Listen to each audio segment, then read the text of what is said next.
So we are doing something a little different this week. We are starting our show with an interview, and it's a really worthwhile one. We have three amazing filmmakers with us. They are the filmmakers of the Oscar-shortlisted animated short, If Anything Happens, I Love You. We are so happy to welcome the writers and directors of the short, Will McCormick and Michael Govier, and the lead producer, Marianne Garger. Please, could all of you just kind of announce yourselves with your names so that people can distinguish your voices on the recording? Let's start with Will. Hey, I'm Will McCormick, co-director of If Anything Happens, I Love You. Michael? Hi, I'm Michael Govier. I am the other co-director, co-writer on the film. And Marianne. Hey, everybody. I'm Marianne Garger, producer on the movie, and thank you guys so much for having us.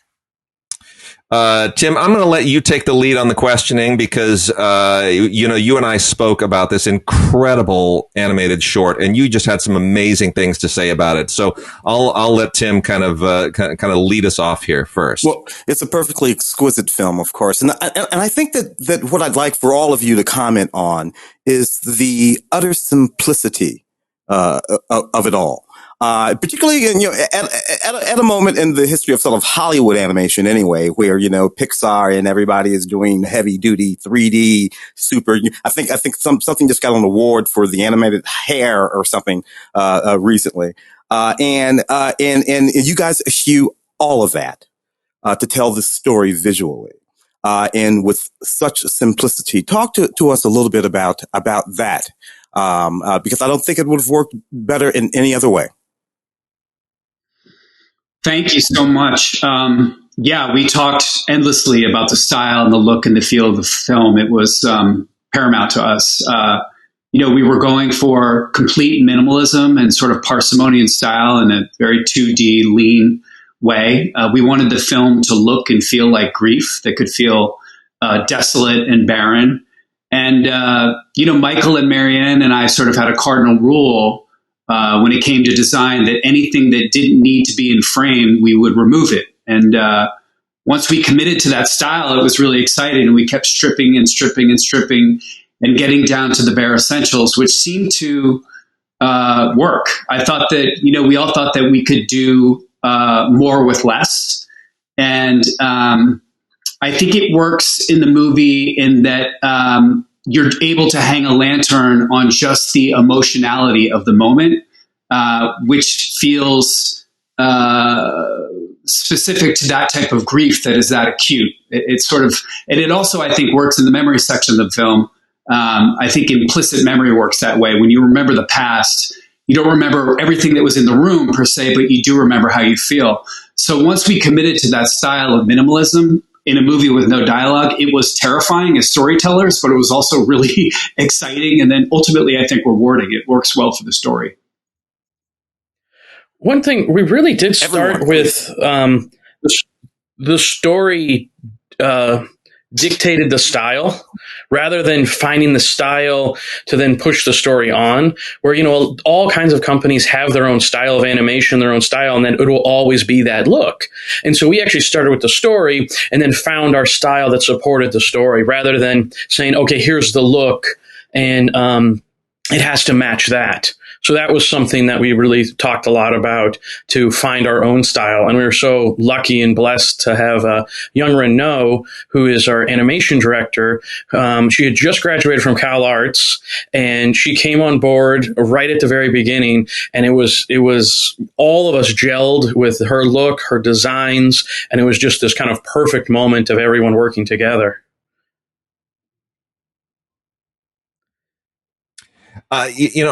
Marianne, talk for a second. My understanding was that this was done at your kitchen table for the most part. Is that correct? Well, it was either mine or Will's or Michael's. Okay. And we called it the kitchen table production. I mean, the strength of the script was the vision was so strong, directorial, and the writing was so strong from Will and from Michael. This was the first time I had done anything outside of a studio system. And we had no money. We had no talent, no artists, no equipment, no distribution. We had nothing. But one thing that we did have was a lot of passion. And we said, no matter what, we're going to get together around that kitchen table every week, and we're going to sort of take problem by problem. And we slowly found Young Rando and, slowly figured a way of moving the needle forward. It was very hard, but yet very rewarding. And I think part of the reason why it was successful creatively was to the absolute strength of vision of Will and Michael. And we should point out here, Tim and I are tiptoeing around the plot of the film a little bit because we don't really want to give anything away. It's one of those animated films. You formulated a story which really doesn't manifest what it's about until it just really hits you with everything. And it's incredible how much emotion you pack into that. I will say it's a little bit mystical and a little bit spiritual, and there's this kind of abstract journey that it takes you on, and you're wondering for so many minutes, where is this going, and what do these characters and these images represent, and is this a dream, is it reality? And then eventually you show your hand, and the emotional payoff of that moment, and even remembering it, is so extraordinary that you have this viral TikTok phenomenon where people are showing the before and the after, and it's before, here I am, normal me, and after, people just awash in tears. And, I'm tearing up just remembering it right now. I mean, that's an extraordinary thing to pull off in a live action film. But to maintain this is what always mystifies people about animation, is that you're doing this one frame at a time, 1 second at a time, to maintain that emotional investment as filmmakers so that it pays off in the film. That's an incredible thing. Can you talk about how did you just keep the energy and the commitment and the drive throughout this whole thing? Thank you so much for that astute breakdown. The film had a very interesting journey because we wrote the script and we brought it everywhere, and everyone said no. Everyone says this film is too sad. No one will want to watch it. It's just too much. And so we pitched it to all these different studios and all these places, and everyone said, no. We liked the script. It made us cry, but we can't do anything with it. Best of luck on your journey. And it was kind of that. And then from there, we just decided we needed to make it. And the surprising thing, like what you were talking about TikTok, is like after we made it, the response has been overwhelming. I mean, all these people want to feel, all these kids are on TikTok and want to feel, and they have these huge emotional responses, and they want to have an outlet, and they want to have these discussions about grief. And so it's been so rewarding to be part of that conversation, and also to have it so simple and, tell so much story in 12 minutes. Like, we just kind of did everything we could. And I kind of always feel the film kind of feels like a fog, like a slow fog that slowly rolls in, or just this gentle little breeze. And it's all of a sudden, it just eventually is all around you. And that's when those big moments hit and you realize, oh my gosh, I'm in it. And I've always felt it just kind of has this slow, like, if you look at the San Francisco Bay, when you see that fog slowly move in over the whole city, I kind of feel like the film has that emotional feeling to it. I believe that Marianne mentioned that there is no dialogue. Was it conceived without? Was there ever dialogue, per se, in the film, or was it conceived as it is? Initially, there was one line of dialogue, or maybe two, and we found that in building the movie, we cut it. So, as a screenwriter, you're always trying to tell a story. You're trying to show and not tell, and trying to tell a story in as few words as possible, and going for total economy. And so it was exciting. I mean, to tell a story visually with no dialogue at all felt like a challenge, but it felt right for the film. Coincidentally, I think that that's one of the reasons why the film also played so well around the world. I mean, as Michael said, nobody wanted the movie. They said it was too sad. It was truly the most independent film I've ever worked on, and I've worked on a lot of independent films. But 66 million people around the world showed up on TikTok, and it was surreal to watch people watch a movie in real time. But I think also because the film had no dialogue, it also played well in all of these different countries because it's just the actual images that speak. And that was unintentional. We didn't think like, oh my God, this movie's going to play really well in Brazil because it has no dialogue. It was just like a happy accident. Well, because it forces it was so wild the watcher to in fact watch. No, please go on. Oh, no, I was saying like it was so wild to have all these people write us, email us, or text us on social media in all these different languages and saying they saw our film, and like you're having to use Google Translate to kind of see what are they saying, and they're saying wonderful things. But it was like I never would have thought, none of us would have thought, it's like someone's writing to us in Portuguese, someone's writing us into Farsi, like, you know, all of these languages that are amazing, and they're saying these wonderful things about the film. So it was just this amazing thing. You know, we were number one on the Netflix top 10 in Brazil for like a week, which as a short film, it's like that just doesn't happen. It's like you would never think that this is a thing. And the film is, we should point out, available on Netflix right now. Anyone in North America can see it. Is it on Netflix globally? Is there anywhere that people cannot see it on Netflix? That's a great question. I believe it's globally. I think the only place it might not be playing is China, because they had a different they had a different rules about with Netflix shows there. But past that, it's playing in I think 150 countries, like everywhere Netflix is globally. That's amazing, man. So let's get to some of the production particulars of this, because you're not Pixar, you're not a studio, you don't have the resources of endless computers. This thing is hand drawn. You don't have a post-production department. Talk about when you tackle something like this as three people, how do you begin, and what were the major hurdles that you ran into that you may not have anticipated? Well, the power move. Oh yeah, Marianne. I was going to say Marianne was the power move. Marianne, I'll set Marianne up right here. The biggest move we did was, as we were trying to build this, we pitched it everywhere and we couldn't go anywhere. So then Marianne's like, we should just build it. We should just make it and just start building it, and then it will work out. And so I'll let Marianne take over from there. Oh, Mike, it's so sweet.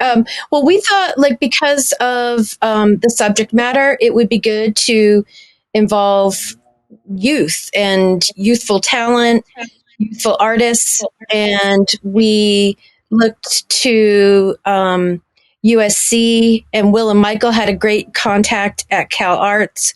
And we found recent graduates that may be interested in storyboarding this project. And Will and Michael, I'll let them talk about how they found Young Rand-No, but we just sort of got started on pizza money, as we called it. We would get together, we would, have great food and great meals around the table. And for editorial, we called in a favor from a previous colleague, Peter Edinger, who had just come off a movie and had some downtime and was really impressed with the project and very happy to join. And I think Will and Michael have a great story about how they found Young Ran and knew she was the right fit. Yeah, we had sent her the script, and she had read the script, and we said, hey, let's all meet up at a coffee shop and, let's talk about this, because, that's where we started. And so then it was just like she walks in and we meet her, and then she says, this film reminds me of this film called Father and Daughter. And it has a lot of these emotions and a lot of these big feelings in it. And Will and I look at each other because that's our favorite film that we've been modeling as far as tonally after the whole time. And we hadn't discussed this with her at all. And that's the one we had looked at for the minimalism, for the designs, just as jumping off point as far as inspiration. And so she instantly brings up that film. And we are so connected, and we go, well, this is it. You get this. You get where we're going, and you get what we want to do. And it was just this perfect gelling of us with her. And then from there, it went very smooth. Like everyone's on the same page. Everyone really collaborated quite well. And everyone was there to like up each other's game. It was just like a really good team dynamic where it's like, man, that's an amazing point guard. That point guard's going to get that forward open. And now that forward is just, we got this. And so it was this perfect team dynamic. When we say hand, yeah, we were able to. Oh, I'm sorry. Go on, please. No, please go. I was going to say, when we say hand drawn today in animation, exactly what does that mean? Pencils, actual pencils and paper, or what does that mean exactly today? Hand drawn today still means what you kind of think. It's done by hand, but we've advanced in the world. And so you have like a giant kind of tablet like device that's specifically for animation. And you have a pencil, which is, a fancy computer pencil, and you're drawing on the actual screen. So every little moment is drawn. And what you can do with it, instead of having to pick up different kind of brushes or different things to paint with, you can redesign your brushes in the computer. So every stroke will be a different kind of look depending on what you want it to do. If you want, like ours have those kind of fine point kind of pencil ones, or Young kind of called it's got this kind of scratchy look to it. And she designed all of the brushes that you see in the film. And that's how we got that wonderful look, is because she built those brushes and then shared it with the other animators. So everyone has the same tools as they're building it. But it is, hand drawn is the fact that it's 2D. There's 24 frames in a second. So there's 24 images every second that are drawn, and that's just the baseline. And now sometimes we drop frames or you add more frames depending on how you want the animation to look. But that's kind of the base world of it.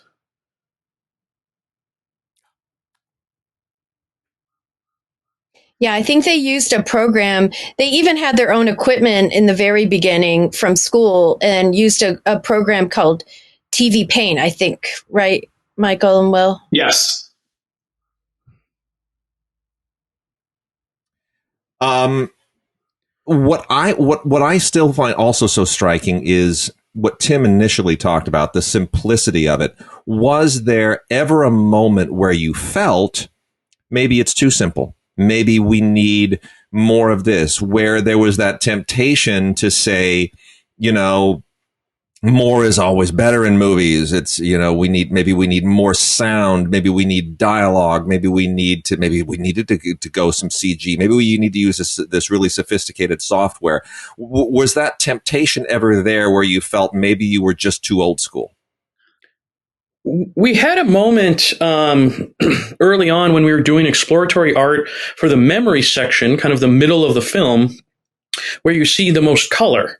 And we did some exploratory art that had a lot of color in it.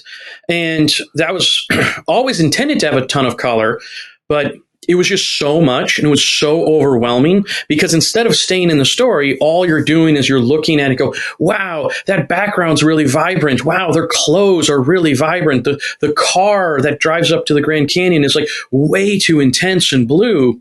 And so we then kept stripping that down to go, okay, we need to mute everything so it doesn't pull us out of story. It doesn't pull us out of this scene. And so that was the constant balance we were always having, trying to make sure color didn't overwhelm story, or you don't get... The last thing I wanted anyone to do is watch the movie and drop out of a scene and just go, wow, that background's amazing, but not be in the scene. So we always wanted people to be with the scene and in that moment. So it sounds to me like you guys really, really had a pretty firm vision from the beginning. Because what I often hear from, especially with animators, is that, well, it changes as you go along. I mean, especially those who do stop motion will very often change a lot of stuff as they go along. They begin to realize what is and isn't possible. They change ideas. It sounds like you guys had a concept, you stuck with it, and you didn't allow the temptations to sort of deviate or to pull you off track. Is that a fair assessment? For sure, yeah. A lot of times in animation, like Michael said earlier, people find the story in the art, and we didn't have that luxury because we didn't have any money. Moreover, the movie is very heavy, so we treated the script scrupulously and sensitively, and we spent about a year on a 11-page script, because we wanted to make sure that this film felt authentic to the material and felt authentic to grief. So, I've worked at Pixar for a couple of years, and they take 5 or 6 years to make a movie. And we had zero money and zero resources. So, it's really like an independent, like a live action film. Like, you get one take. Like, what you're putting up on the screen, you have to make sure you need. Yeah, we didn't really take any other, I mean, the ways we explored in character design and character look, but as far as story, we didn't explore story as far as different plot lines or other things that are happening. We had the whole world, and we had even wrote out like the transitions between the scenes. We wrote out a lot of things and a lot of major components. And then the biggest thing when we started with Young, it's like, okay, what do these people look like? How do they move? What are the relationships to each other as far as physically, and what are they wearing? We will happily take more money, though, for our next film, if anyone's listening. but I don't want we won't know what to do with ourselves. I don't want to be like, oh, these guys can make a movie for nothing. They'll do it again. Like, we'll have when it comes to issues of style, though, because we look at a film like this with this very unique style. I think about a film like The Triplets of Belleville with that very particular style, and then you have the sort of big studio styles of animation, Warner Brothers and what they do, Pixar and what they do, etc. The big films, they live in those worlds. How can we get films that have unique styles to live in the world of animation, even feature animation, where they don't have to adhere to the sort of studio design of what animation looks like, generally speaking, these days?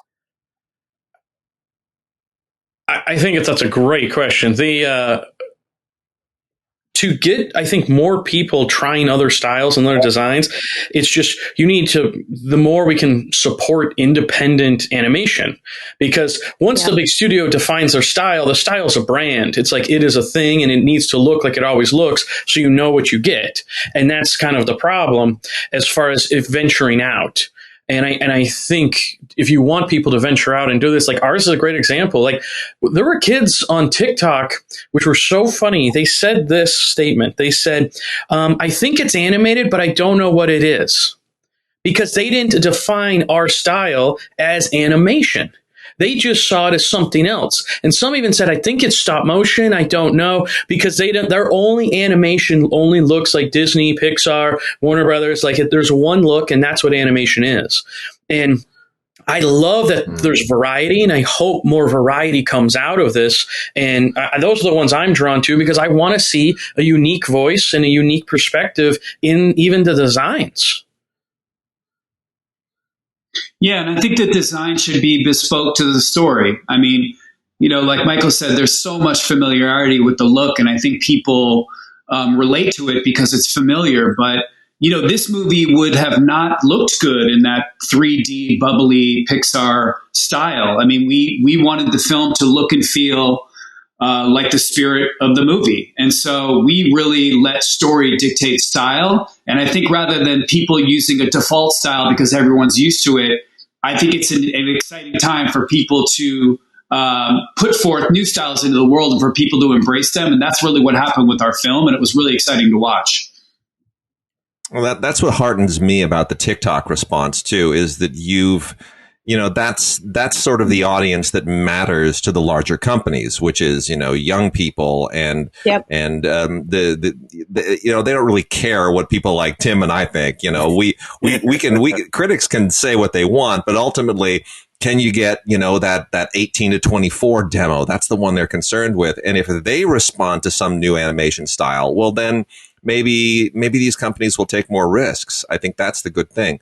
Let me kind of try to move us toward the end of the interview. And I'm reluctant to ask this question because I don't want to get too personal and I don't want to initiate a conversation that would reveal too much, because I'd like for people to go to Netflix and find this film and experience it as fresh as Tim and I did. But let me just ask the question just in case. It feels super personal, and I don't, without giving away too much, the origins of the story and how it came together. Did it come from a personal place? What can you, without being too specific, what can you say about sort of how the story came together and was shaped? I think it came from a personal place where Will and I, wanted to have conversations about grief. And we had been talking about grief in our own lives, our own personal grief, and how we all relate to grief. And how grief is portrayed, and grief is portrayed in these little quiet moments. And we wanted to feature those in the film, these little quiet moments where you remember people you lost. And that's kind of, without getting deeper into the film, that's kind of what it is. We really wanted to tackle our own personal grief and kind of put that on the screen and have a larger discussion. Yeah, I've been trying to wrestle with, I've had a lot of loss in my life, and I've been trying to wrestle with loss creatively ever since I started trying to make things. I mean, even as a kid, stories about loss really moved me. Like, my favorite movie when I was a kid wasn't Gremlins, it was Ordinary People, So I've always been trying to, I've always been trying to wrestle with things creatively that are hard for me in life. And I just, working with Michael and Marianne and on this film in this independent way, I don't think this movie could have ever been made at a studio. And in fact, I know it couldn't, because everyone said no. So we just decided to make it. So, it was the most rewarding, exciting thing, because everyone was doing this film for the first time. I mean, it was the first time for the animation director. It was the first time Marianne Gargar was producing a 2D short film. It was Michael and our directorial debut. And I think with that, there comes the spirit of, well, why not? Why can't we do this? Because no one's stopping us. We're unfettered by the designs of the studio and what they think they need to make. And we're just trying to tell a story that's authentic to us. And that was really, really exciting. Yeah, and this film was just made of perseverance. I mean, that's. I'm sorry. Please go ahead. Please. Oh, the film was just made with perseverance. That's what this is. We went out to these studios. We even went to Netflix at the very beginning and pitched the script to them. And they said, "We're sorry, it's too sad. We're not interested." And then we went and did it again. We brought it when we had an animatic, thinking maybe they would want to come on board, and they didn't. But then, this is perseverance. We went back a third time. And they go, "We see the full vision. We love it. We would like to distribute it." But this was after we had a full festival run and a very independent life. But it's just the film, every stage has been an independent endurance and perseverance experience. I was going to say that makes me giggle so much.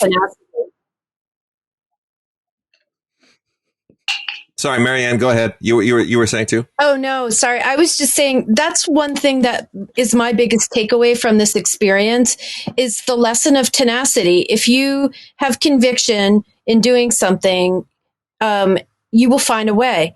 And what was so beautiful is not only, for us, the definition of success was always completing it. It was never getting on Netflix. It was never having 66, 70 million TikTok views and number in the top 10 in 74 countries, none of that. It was just to make this beautiful statement and artistically and to finish it. And And also the other thing that I think we're so proud of is that we did it in a way, our approach was always to uplift voices that otherwise may not have an opportunity. And so, we have an all-female animation team. We have, a beautiful, beautiful orchestra, the Inner City Youth Orchestra of Los Angeles, who, took 4 or 5 days and learned Beautiful Dreamer. And, even during the pandemic, we recorded one musician at a time and then, sort of layered it in post. And there's just so many lovely people that were involved. And I think we're a family forever, really. It was the best filmmaking experience I've ever had. And definitely I'll echo what Will and Michael said is, if you want to do something by hook or by crook, you will find a way. Just don't stop asking. For every 100 no's, there's a maybe. One maybe. And Tim and I talk about this all the time. It's the studios and the more cynical parts of the movie industry will very often sort of sneer at the idea that if you put your passion out there, it'll find an audience, that we have to somehow figure out what do people want, and you need a marketing committee to figure out how to sell it. And you guys are proof that that's not how it works. That if you put your heart and soul into something and you never give up, people will find you and you'll find them, especially in the digital era. And I'm just so grateful that you guys made this film and people can find it. And it's out there in the world. I mean, it's a wonderful, wonderful thing. Tim, did you have any kind of final thoughts? Well, only pay no attention to the no's. There are a lot of filmmakers who listen to this podcast, and this is a beautiful film, and they should all go and see it on Netflix. And let it overwhelm them as it did us. But for the filmmakers out there, the lesson to take away from this is to pay no attention to the no's. Absolutely. Absolutely. Embrace the no's. Embrace the no's. Well, I want to thank all of you. Once again, Will McCormick and Michael Govier, writers and directors of If Anything Happens, I Love You. Marianne Garger, lead producer of If Anything Happens, I Love You. Anyone who wants to see it, it's on Netflix. If Anything Happens, I Love You. Whatever country you're in, you should be able to find it, and I would urge people to see it. Are there any final thoughts? I'll give anyone just a few final seconds to share any final thoughts that might have come to you. I have one. I would just recommend for independent filmmakers.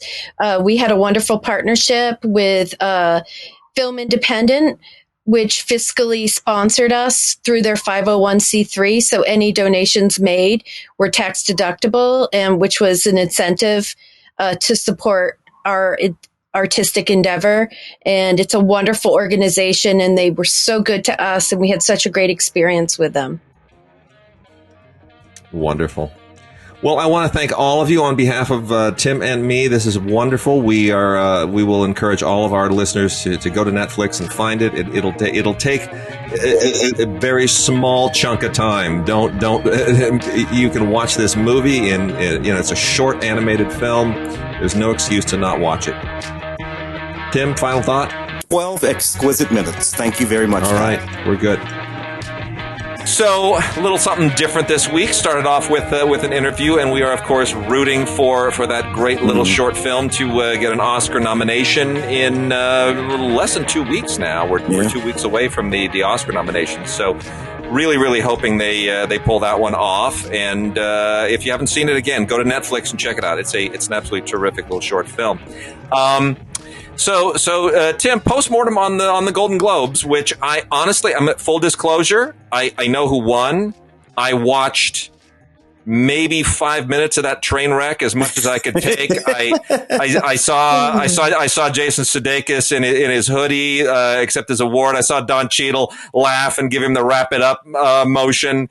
And I heard a couple of bad jokes, and I started to cry, and then I just turned on the Laker game, because I would much rather watch the Lakers win than watch the Golden Globes destroy careers. So that being said, in light of the winners, and knowing that we have very strong opinions about the Globes and the HFPA generally, how do you feel about it? Well, it's a funny thing about the Golden Globes, about the Hollywood Foreign Press, controversy coming out just before this past Sunday's show, of course, revealing all sorts of things about the Hollywood Foreign Press, which I will admit that while there's not much that we don't know who's in the Hollywood Foreign Press, relatively speaking. The big controversy. I mean, you know what it was, and the jokes about that particular thing. I don't know why I'm being coy about it. There are no black people in the Hollywood Foreign Press. Why am I being coy? There are no black people in the Hollywood Foreign Press. And Sacha Baron Cohen had a little funny about that, and a few other people had some funnies about that. The Hollywood Foreign Press is such a disreputable organization for so many other reasons that the fact that they don't have any black people in the press association actually made me happy. I thought to myself, great. So this is what I was saying to people. I was saying, so just so you understand the criticism, because over what has been transpired and what has been the accusations that have been levied in just the past few weeks, this is where we are. Hey, this group of money launderers and embezzlers aren't diverse enough. Could you go out and find some black embezzlers and money launderers? That's effectively what people are saying. Which I don't know how, I don't know, whatever. But the other part of it is the Hollywood Foreign Press has never claimed to be a racially diverse group. They represent foreign press. They represent people from other countries who live in Los Angeles and write about movies for foreign publications, which is a really weird group. I mean, if you know the people, you're like, there are people from Eastern Europe. There are a couple of people from South America. There are a fair number of Asians, people from India, people from Japan. It's like, it's always been this weird ragtag group. Mm-hmm. And my question is, okay, are there any black film journalists from other countries living and writing in Los Angeles? And if there are, do they even want to join the HFPA? I don't know. You belong to the Black Film Critics Association. Actually, I don't. That's what I was going to tell you. That's what I was going to tell you, which is sort of funny. Yeah, and there's no particular reason why I don't, but in fact I don't. Right. While at the same time, I am a member of a film critics organization called Gallica, which is the gay and lesbian. Which, of course, is interesting because I'm neither gay. Some people question whether or not I'm a lesbian, but I'm not gay per se. But I am a member of that. They asked me to join, and I joined. I said sure. And actually, I've been invited to join the Black Film Critics Association. I just never felt particularly strong about it. You certainly know. I know lots of people who are okay. I mean, we know a lot. I mean, there are a lot of black film critics in Los Angeles. Yeah. We know a lot of them, but but they're all American as far as I know. Yeah. Maybe there's a Canadian in there somewhere, but I don't know any who are from say France, none from Africa, from Brazil, from the Caribbean. I don't know that there are any even in America. So, or even in Los Angeles. So I'm just wondering, based on what the HFPA defines itself as, where are they supposed to go and find those members? I would hope, and since I don't know any, and I'm not going to be too smarty pants about this, but I would hope that from nations like Nigeria or Kenya or even South Africa, fairly sophisticated. There are journalists from those countries who are black. Who could very, easily and forthrightly and fairly be members of the Hollywood Foreign Press Association, writing about Hollywood cinema, for, publications or whatever, in countries like those. One would think that might be possible. I suspect. Now, I just don't know of any. I don't know of any either. One would think it might be possible, but again, I have to go back to what I did, to the thing that I thought about that at first. First of all, it didn't strike me as particularly surprising. There was a lot of shock and awe about it. I didn't have any shock and awe about it. And ultimately, as you said, this is just one of them. Look, we don't want to get involved in any sort of libel or slander or anything like that. But just, if you understand that that's a $60 million television deal. that very small organization has, that all kinds of stuff is going on to do with swag and trips and all kinds of things. If things get an organization, which is not unlike our organization, Los Angeles Film Critics Association, right? Now, we don't have a $60 million TV deal. No, we sure don't. And nobody flies us anywhere to do anything. On the other hand, we have a very creditable, film criticism organization. And what happens when you do what they do at the Hollywood Foreign Press is that you do not have a very creditable organization. That organization doesn't have any credibility. So to that extent, I can care less. Look, I've never been invited to join. I used to do a lot of work for international press. Yeah. My Germans and my Italians and all that kind of stuff. But I was never invited to join the Hollywood Foreign Press and become a part of any of that. So, the other part of it is, the people are saying, well, but their influence is so outsized that, we expect to hold them to higher standards. Well, my feeling is this. But see, this is the thing. Even if they have any influence, it's only because we've given them influence. Yeah. If everybody just sort of looks at each other and says, we all kind of agree this is a disreputable organization, why would you want to change them when you have over here the Critics' Choice Awards, which is a better group, a more honest group, a more reputable group, a larger and more diverse group that represents broadcast journalists all over Los Angeles. Mm-hmm. They put on a better show. Their award choices are more respectable. There's less politicking and there are no accusations of improprieties. Why try to change? Why do the heavy lift? Why take this other organization? Just say, you know what? We're done with the Globes. We're not going to renew your television contract. We're going to go with the Critics' Choice Awards instead. Because they behaved. Reward the kid that behaves. Don't try to take the misbehaving kid and turn them into something they're not. You know what I mean? Therein lies this sort of really interesting question when it comes to the Hollywood Foreign Press and the Golden Globes, which is a fairly old organization. It's been around a long time. It was built into this sort of popular organization very early on. Yeah. Not so much in competition with the Academy, because they were always a more populist sort of organization, which is why they have those categories about best comedy and they cover television and do all the things that they do. So the question becomes this: if you're a television network and you have goodwill and credibility with your audience, and you put on a show, you give a $60 million deal to an organization like the Hollywood Foreign Press, you put on that television show every week that everyone makes fun of. That is being held by this. Aren't you doing damage, to the goodwill and prestige of your television network? What was that? ABC? I think it was ABC. Or was it NBC? I think it was NBC. NBC. Yeah. It seems to me, you kind of now, I get it.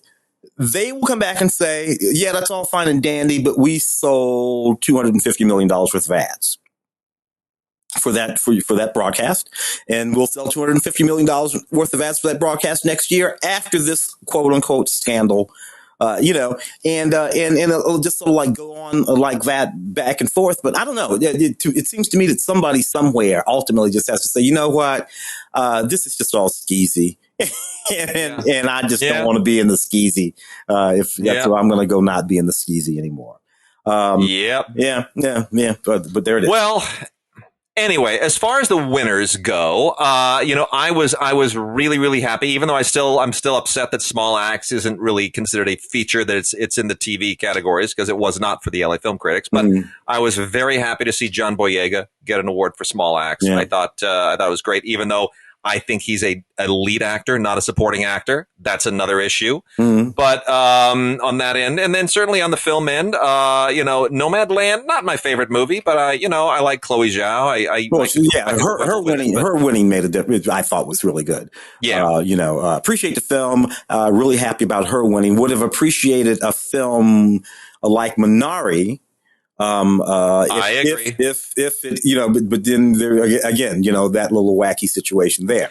Very, very peculiar. And otherwise, I mean, a lot of Andra Day winning was a bit of a surprise. I didn't see that coming. I don't know if you did. The thing about that Billie Holiday movie is her. She is the thing, and she gives this sort of astounding performance. The Southern California native out of San Diego, of course, that big hit song. First time, her sort of acting debut, certainly feature film acting debut. Up against four heavyweights. I mean, she's up against Viola Davis, Vanessa Kirby, Frances McDormand, and Carey Mulligan. That was amazing, and I wonder if there wasn't a split vote there. Maybe might have been because I could. Well, the thing of it is, I suppose in my bones, I kind of saw Viola Davis doing that thing that she does. When she's in one of those August Wilson adaptations. So I kind of just saw that happening, and then I thought to myself, outside shot here, Mulligan. Because everybody was really talking about her and that promising young woman. So there may be an outside shot there. Maybe Viola's already had her day, and the Oscars will be looking at Viola. And so Andra Day, coming up from the rear and getting that award, kind of totally surprised me. Doesn't surprise me in terms of her performance. She is that good. But she's a newcomer, and usually they make those gals wait. Exactly. Rosamund Pike, I didn't see coming because I didn't even see the film. I Care a Lot. Didn't even know about it. Where'd that come from? Yeah, well, that would be one of those ones that we were talking about. That pop up at like to go to. So that was not on anybody's radar. As back when we were doing our thing for LAFCA. Did you now? You covered the Mauritanian on radio. I think you did, didn't you? Didn't you cover that on Film Week? I did. Did you see Jodie Foster coming up from the rear? No. I got to tell you, this to me, that's I like the Mauritanian. It's a very safe, traditionally constructed film. She's playing Nancy Hollander, this lawyer who took on this case for this Mauritanian prisoner at Guantanamo. But it's just all so pat, that performance in that role. It's structured. She's doing Nancy Hollander, I think is her name. So she's kind of knocking off that. I mean, if you don't know who Nancy Hollander is, what do you care? But I happen to know who she is. And I'm like, yeah, she's doing her. That's great. Yeah. But all those speeches and, it's very didactic sort of, lines. So no, didn't see that. But it's the exact kind of thing that they do at the Hollywood Foreign Press because frankly, all those old bastards, they love all that old Hollywood stuff, man. And see now the thing about old Hollywood though, Mank didn't get anything. Mank got shut out, which I kind of predicted because even though it's loved in all these different categories, it was not the most loved in any one category. Chadwick Boseman and Daniel Kaluuya, I think, are front runners now for Academy Awards. I don't think anybody's going to challenge either of them. Although I was really nuts about Anthony Hopkins and The Father, but I think you're right. Yeah, I mean, I think, look, I will concede. I have not even yet watched The Father because I spent, 15 years caregiving my mother and her sister with dementia, and I don't think I'm ready to watch that. Yeah. I just don't. Yeah. Seriously, Aaron Sorkin screenplay, really? Yeah. Seriously? Yeah. Just because look, I didn't even like that. What was it? Television. Whatever it is. I thought of the five nominees, it's the least impressive, but I guess, Sorkin being Sorkin, it is what it is. Oh, well, anyway, and then Soul got music and animated, and of course Minari for foreign, which is a little insulting to a lot of people. It should have been, it's an American film and an American story and an American filmmaker, but we won't say anyway. So it was certainly an interesting evening. I think it says a lot about the kinds of films that were released and were in the running in the absence of big studio films. But, I don't know that it was that much different, and the Oscars will be probably somewhat reflective of it. Well, I think about films like News of the World. Yeah. Big, gigantic Paul Greengrass film, Tom Hanks.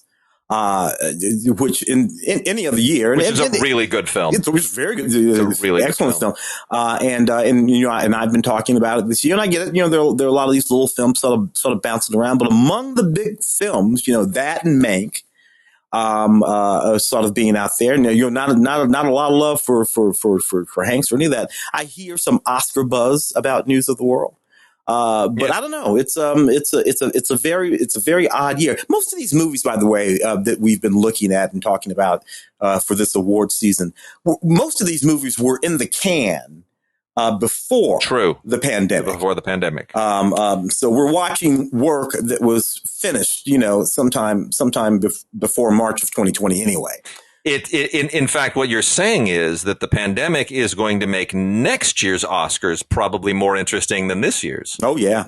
It has to be. Has to be. It has to be, the way I see it. But I don't know, broadly speaking, just in terms of, I appreciate, these little movies like Minari and Nomadland, getting looked at.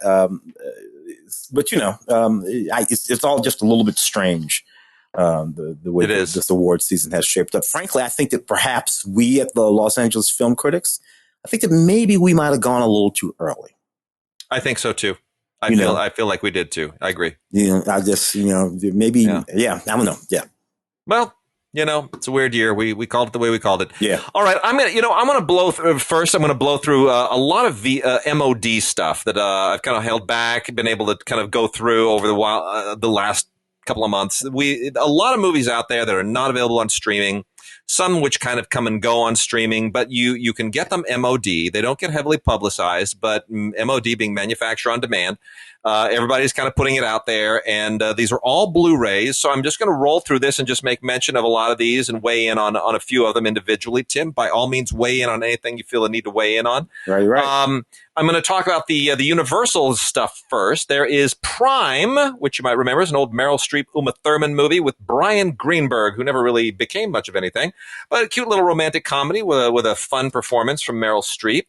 The lovely Circle of Friends with a young Chris O'Donnell and a new Minnie Driver. This is the movie that basically made Minnie Driver. This also Universal MOD on Blu-ray. Chris O'Donnell has not aged. It's the weirdest thing in the world.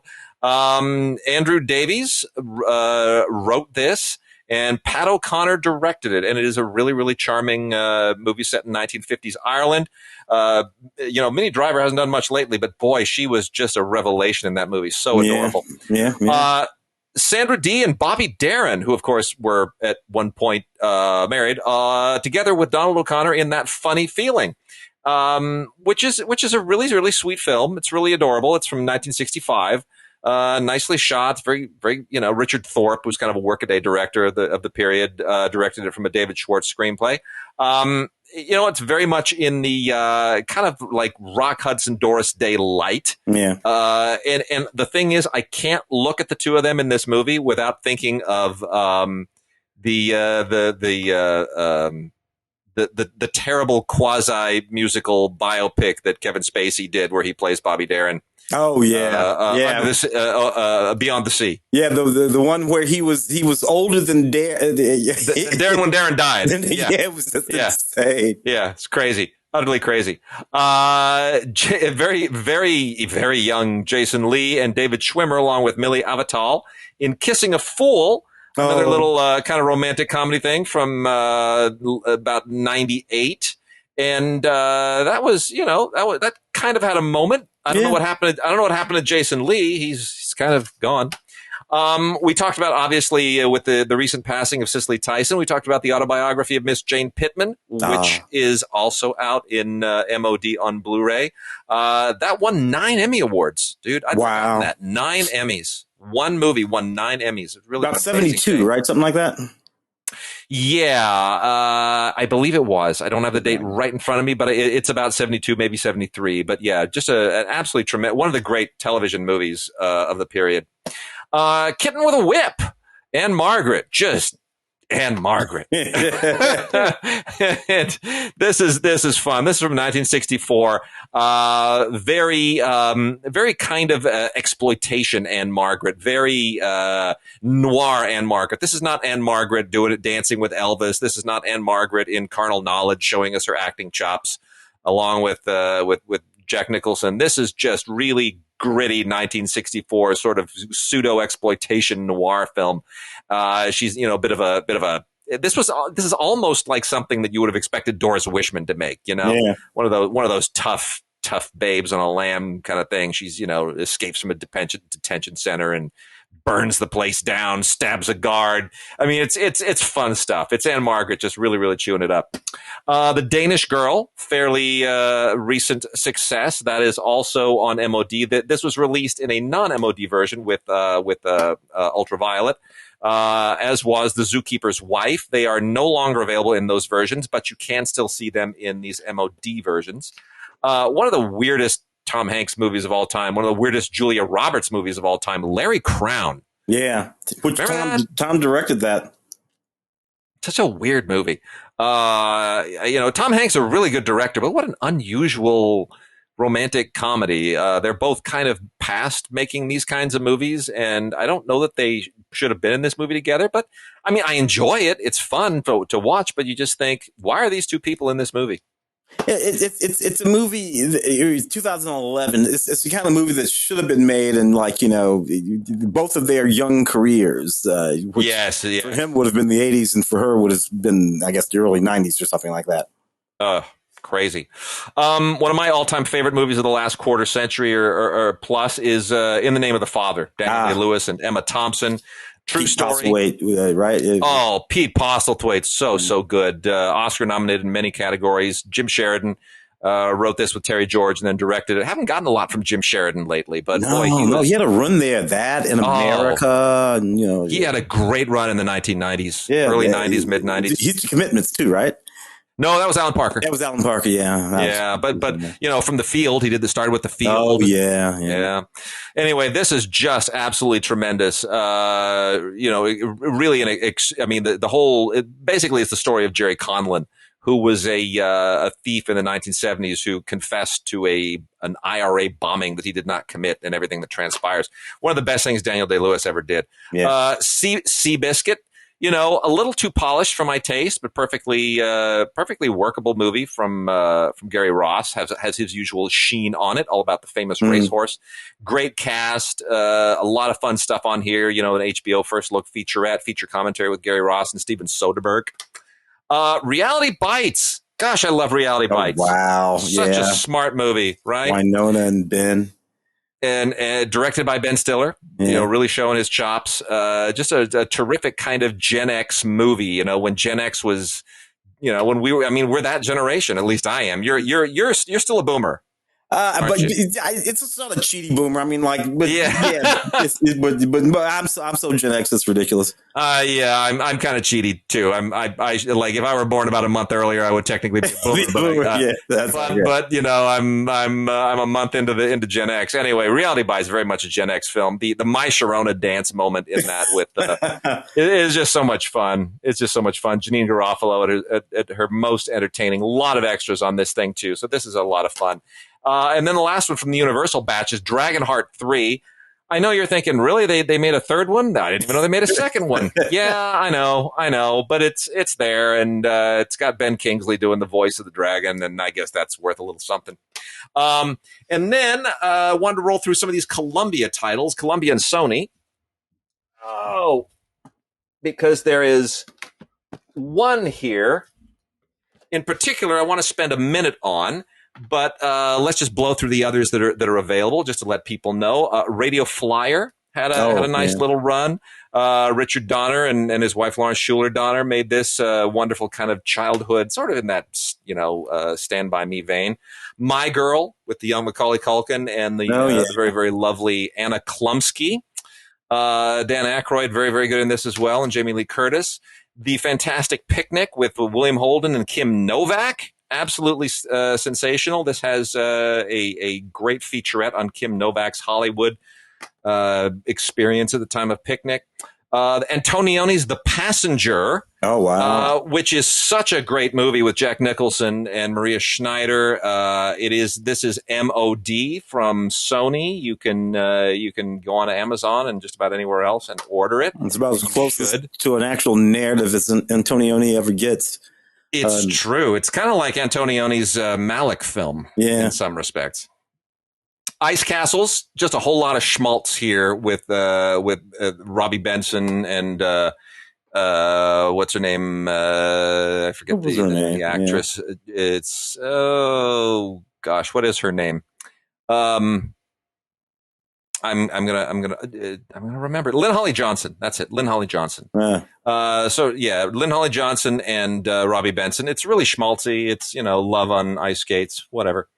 I Love You to Death. Actually, kind of fun and underrated dark comedy with Kevin Kline and a whole bunch of other crazy people, including Tracy Ullman. Yeah. The late River Phoenix is in that one as well. The very misguided Robin Williams vehicle, Man of the Year. This was kind of a train wreck. Yeah. This is sort of the film that started to sink Barry Levinson's career. Robin Williams is okay in it, but it's a hard watch, that one. It's a tough watch. I mean, it's probably timely now with what it says about politics and satire and television and celebrity, but I don't know. It's a little too late. The prequel to The Exorcist, Dominion, one of the most misguided Paul Schrader movies of all time. I don't know what he was thinking, but if you're into it, there it is. The somewhat controversial now, although it shouldn't be, The Bitter Tea of General Yen, with Nils Astor and Barbara Stanwyck basically doing Yellowface, which we should remember. What year? This is like 32. Oh, Lord, I mean, forget about it. Yeah, I mean, come on. Sidney Greenstreet was still playing Charlie Chan. I know. You can't get too bent out of shape over it. It's a film of the time, and if anything, you look at it. I mean, it's basically it is what it is. Yeah. It is what it is. Check it out. Enemies, a Love Story. I absolutely adore. This is, I think, one of the great Paul Mazursky movies of all time, based on the story by Isaac Bashevis Singer. I think this is a beautiful, beautiful film. I think it's just so beautifully done. Everybody in this movie just gives it 150%. I think this should have won plenty of Oscars. Ron Silver's never been better. I interviewed, and it was one of the first interviews I did for Box Office, not for Box Office, for Entertainment Today magazine. Feature pieces I did with Paul Mazursky about that film when I first got here. Like, what was that? Like 89, 90, something like that? Oh, it's like 90. I want to say 93, 92, that late? Something like that. Yeah, something might be. Brian Song, the original television production. Don't watch anything else. James Caan and Billy D. Williams, one of the all-time great TV movies. Really, really a great real life story, and just so beautifully rendered. Fantastic. One of the first bromances, man. Sure was. Yeah. Sure was. Might even be the first bromance if we leave out Lawrence of Arabia. American Madness, another Frank Capra production from, this would have been about 1932 or 3 as well, I want to say. Not hugely remembered today, but really great cast. I mean, Constance Cummings and Walter Houston, and it's a really Pat O'Brien. It's a really, really, really rock solid film. So completists will want to check that out. This is pronounced I remember that. PHFFFT. Just a good, silly, 60s comedy with, Jack Lemmon doing his shtick, Judy Holliday doing her shtick, Kim Novak and Jack Carson. It's one of those wacky comedies of the period. It just doesn't happen to have Jerry Lewis in it. It has Jack Lemmon, and that's all good. Kind of in the same vein, Jack Lemmon and Romy Schneider and Good Neighbor Sam. It's not a great film. It's silly, and Jack Lemmon is just chewing the scenery. But it's got its moments. It's worth checking out. It's a nice little artifact of the period. And then Kim Novak, Jack Lemmon, and Fred Astaire together in The Notorious Landlady, which is not quite as fun, but it's directed by Richard Quine, who had a moment. It's okay. It's okay. This is another little 60s thing. It's a little bit. It's a little funny. It's a little schmaltzy. Fred Astaire's getting a little long in the tooth, but they all kind of hold it down. The Kid Detective with Adam Brody and Sophie Nélisse. This is more recent. I watched maybe about a third of this. It didn't really grab me, but it has something of a following, so it's worth mentioning. One more Jack Lemmon movie I forgot to mention. Sorry. Under the Yum Yum Tree. This one is, this is a lot of people will find the sexual politics of this dated, but that's kind of the fun of it. It's got a lot of featurettes and documentaries on it. This is also directed by David Swift. And, if you're a big Jack Lemmon fan, you'll want to check it out. But again, it feels a little bit dated, but it has its moments. One more, actually still another Jack Lemmon movie. Sorry, I misfiled them. Jack Lemmon, Catherine Grant, and Mickey Rooney in Operation Madball. Not a very good movie at all. This is another Richard Quine effort, which, he made a few, obviously. The best person in this thing is Dick York, believe it or not. Yeah. Dick York kind of one of the Darrens. One of the Darrens. Dick York is maybe the best thing in this thing. Speaking of Darrens, James Darren is also in this by coincidence. Dick York is in it with someone named Darren, and he's not that person. And then the last two movies here, I'm going to make mention of The Last Shift with Richard Jenkins, Ed O'Neill, and Shane Paul McGee, which is kind of, sort of bromancy a little bit, I guess. Richard Jenkins has made a career out of playing these sort of detached, older, peculiar, idiosyncratic guys. He's made a few of those. And here he's an older guy working fast food for the better part of his life. And he has to train this young dude, played by Shane Paul McGee, to take his place, who's, basically a young black dude replacing this old white guy. Gets into a little bit of the, cultural politics, and it's ultimately pretty poignant. Not great, but it was a good idea. And then here's the last one of these that I'm going to mention from the Sony library, Ruben and Ed. Tim, do you remember Ruben and Ed? I do. Okay. Here's my Ruben and Ed story. I saw Ruben and Ed in a screening on the Sony lot in the Thalberg building down there in the basement. Oh, yeah. Which has, 6 screening rooms.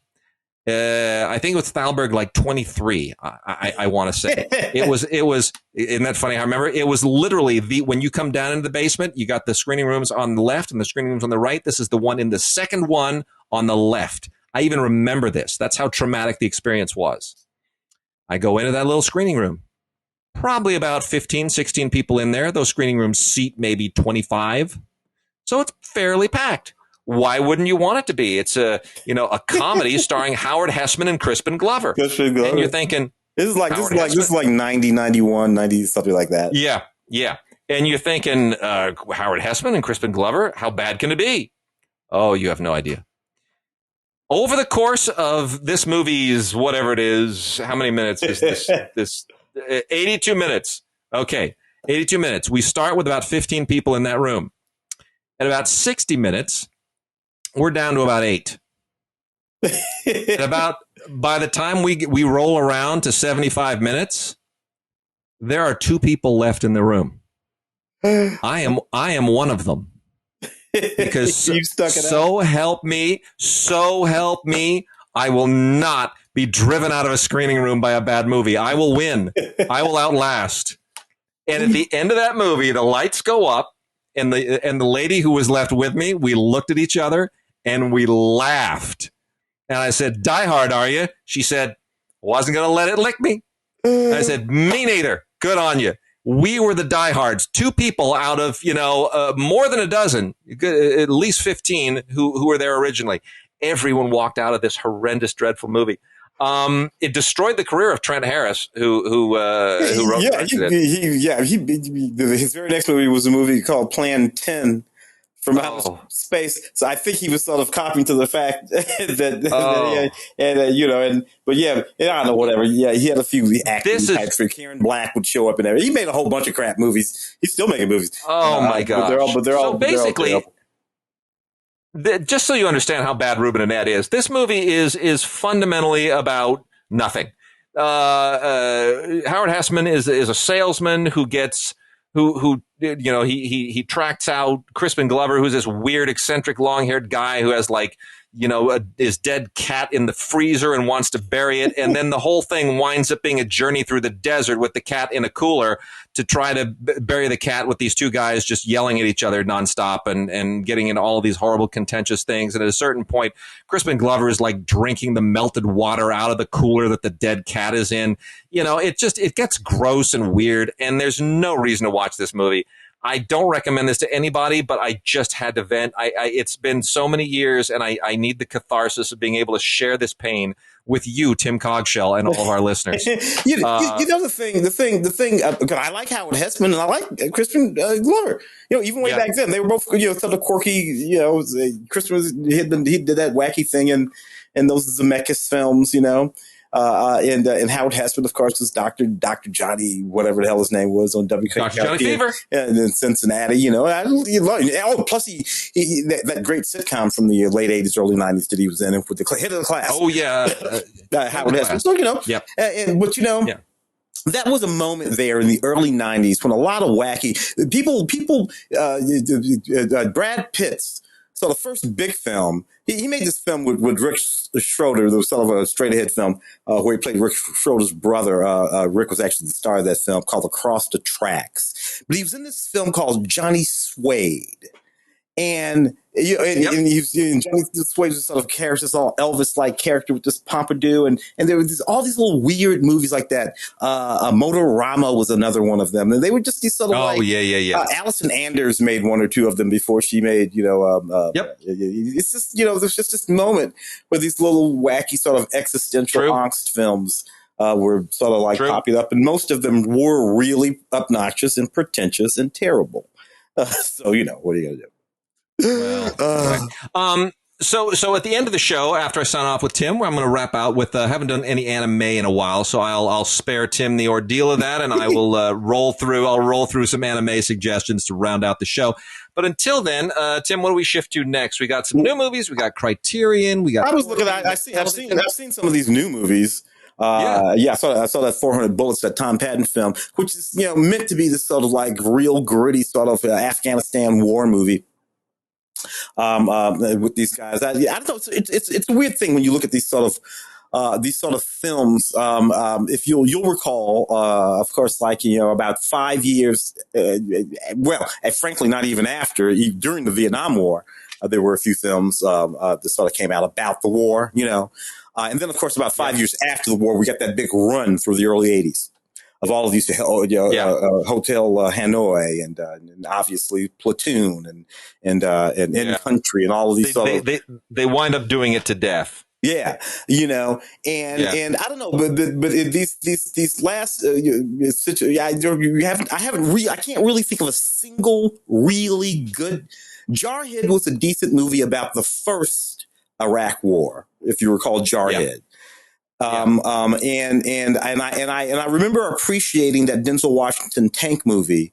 I think it was called, what was that tank movie? The one where he was the tank commander out in the middle of the thing. He had to investigate the helicopter crash, Meg Ryan's character's helicopter crash. Boy, what was that? It was not In Country, but it was. No, that was Bruce Willis's one from but that one. I appreciated those two. And after that, they kind of go away from me. These last several films, several years, there have been several films that have tried to speak to either the Afghanistan war or the continuation of the war in Iraq, and just nothing. Just nothing. Our friend Rod Lurie made one. But I don't know, man. I'm like, obviously during World War II, there were all those movies, and those movies continue to resonate. But something about the current, the wars about the current films about the current wars, they just don't work at all. I haven't seen one. Correct me if I'm wrong. Exploitive. Yeah, they seem like it. They're all full of politics. That's for sure. And I don't know. I just never felt like, or it's not that there's not politics in a film like, say, Full Metal Jacket. There are politics in that film. Kubrick's film. Yeah, there are politics in that film, but they're just the politics of the day. They're not the politics of the filmmakers. They're just, this is what the politics were of 1970, whatever the heck it was. And so those politics are in the film, but they're not the filmmakers' politics. All of these movies, you can see the politics of the filmmakers all over these movies. Yeah. And I think that's an undermining kind of thing. Anyway, that's a long way. That's a lot of talking to point out how this movie. No, but it's, I think it underlines the point. Also want to make mention, new movie that it's only on DVD. We don't have it on Blu-ray. Still worth checking out. I wouldn't say. I think it's probably more of a a VOD if that's available, but it is available on a DVD if you feel you need to own it. Is The Last Vermeer, which is based on a true forgery incident involving a Vermeer painting. Guy Pearce and Claes Bang are the principal cast members. Guy Pearce playing a rather fascinating and eccentric character, kind of an art connoisseur there may be more than meets the eye with him. Guy Pearce chews the scenery a good bit here, but it's still a really solid performance. Mm-hmm. And if you don't know that it's Guy Pearce, you're probably not going to care. A little bit of a courtroom drama, but I think pretty solid film for the most part. The Last Vermeer, worth checking out. I thought so too. Sean Patrick Flanery is in this movie called Born a Champion. Sean Patrick Flanery, man, in the early 90s, in the middle 90s, that guy was a movie star for a while there. Just Boondock Saints and all that stuff. Let me tell you, when this arrived, and I, because I didn't see it, I took I pull it out of the envelope and I look at it and I think it's an old Mickey Rourke movie. And I go, damn, Dennis Quaid looks old in that old Mickey Rourke movie that I've never heard of. And then I realized, holy cow, this is a new movie, and that's not Mickey Rourke. That's Sean Patrick Flanery. Yeah. So old Sean Patrick Flanery now looks like young Mickey Rourke. Which is just so bizarre. It's about this guy. He's an American Brazilian jiu-jitsu fighter, and apparently the first American to get a black belt. And part of that is apparently a true story, which is all fine. There's some good fight scenes in this movie. It's fairly dramatic. It has some beats. It's not bad. And Dennis Quaid can act, and actually Sean Patrick Flanery can act. So it's not as bad as you might think. Costas Mandylor shows up in it too. So, you're watching this movie, and frankly, it's just like this middle 90s flashback to all of these old used to be movie star guys. It's kind of not that terribly bad. Well, this is one of those grindstone films that we talk about a lot, where they go and dig up some actors and throw some money at them and make a relatively solid movie. I mean, the grindstone stuff is not terrible. It's just very grindstone-y. Speaking of, by the way, even though it's not a grindstone film, but it's an Emmett Furla film, which is effectively almost the same thing. This week on Film Week, talking about Boss Level. Boss Level is a real fun film. Frank Grillo. Frank Grillo at 57, who has a better body than Jean-Claude Van Damme had at 27. It's unbelievable. This would have been a Van Damme movie like 25 years ago, but it's not now. Now it's a Frank Grillo movie, and it's great. I'll tell you this, and people can listen to Film Week this week. Here's my preview of my Film Week one-liner. This is basically Groundhog Day crossed with John Wick. Yeah. That's it. Yeah. That's it. John Wick meets Groundhog Day. with a hell of a budget. Yeah, and it's funny how Frank was. What was he, like a UFC guy? What he fought? I don't know. He fought. I don't know. He was one of those. He was one of those fighter guys. I can't remember what it is. Man. And he sort of like worked his way into the movies through that. He would be in those movies, playing the heavy or playing whatever, and just sort of like slowly worked his way into legit movies where he had to do a little bit of acting, but kind of brought it. He was in The Gray with Liam Neeson and all that kind of stuff. He was kind of solid in that. He was kind of solid in that real serious sort of dramatic. He's solid in this, man. He's solid in this. Good on him. I see a Deon Taylor film here, Fatale. Whenever I talk about a Deon Taylor film, I have to point out that Deon Taylor is the most prolific black filmmaker in the history of Hollywood. Is he really? Deon makes a movie every 20 minutes. And real movies with real people. This particular one, Hilary Swank and Michael Ealy. Michael Ealy's been in 2 or 3 of his films. Megan Good's in 1 or 2 of his films. And you go back to Meet the Blacks. He had Mike Epps in that film, and there are all these Mike Coulter's in this one. So he makes these films. He gets these actors. He just does not miss. Sometimes he releases 2 films in a year. And you know, and you know, look, they're these sort of like B-level films with fairly decent casts and releases, and they usually draw a sort of following, you know, because they're genre movies. Almost all of them are genre films of one sort or another. This one is just sort of a reverse. What was the one with Michael Douglas and Fatal Attraction?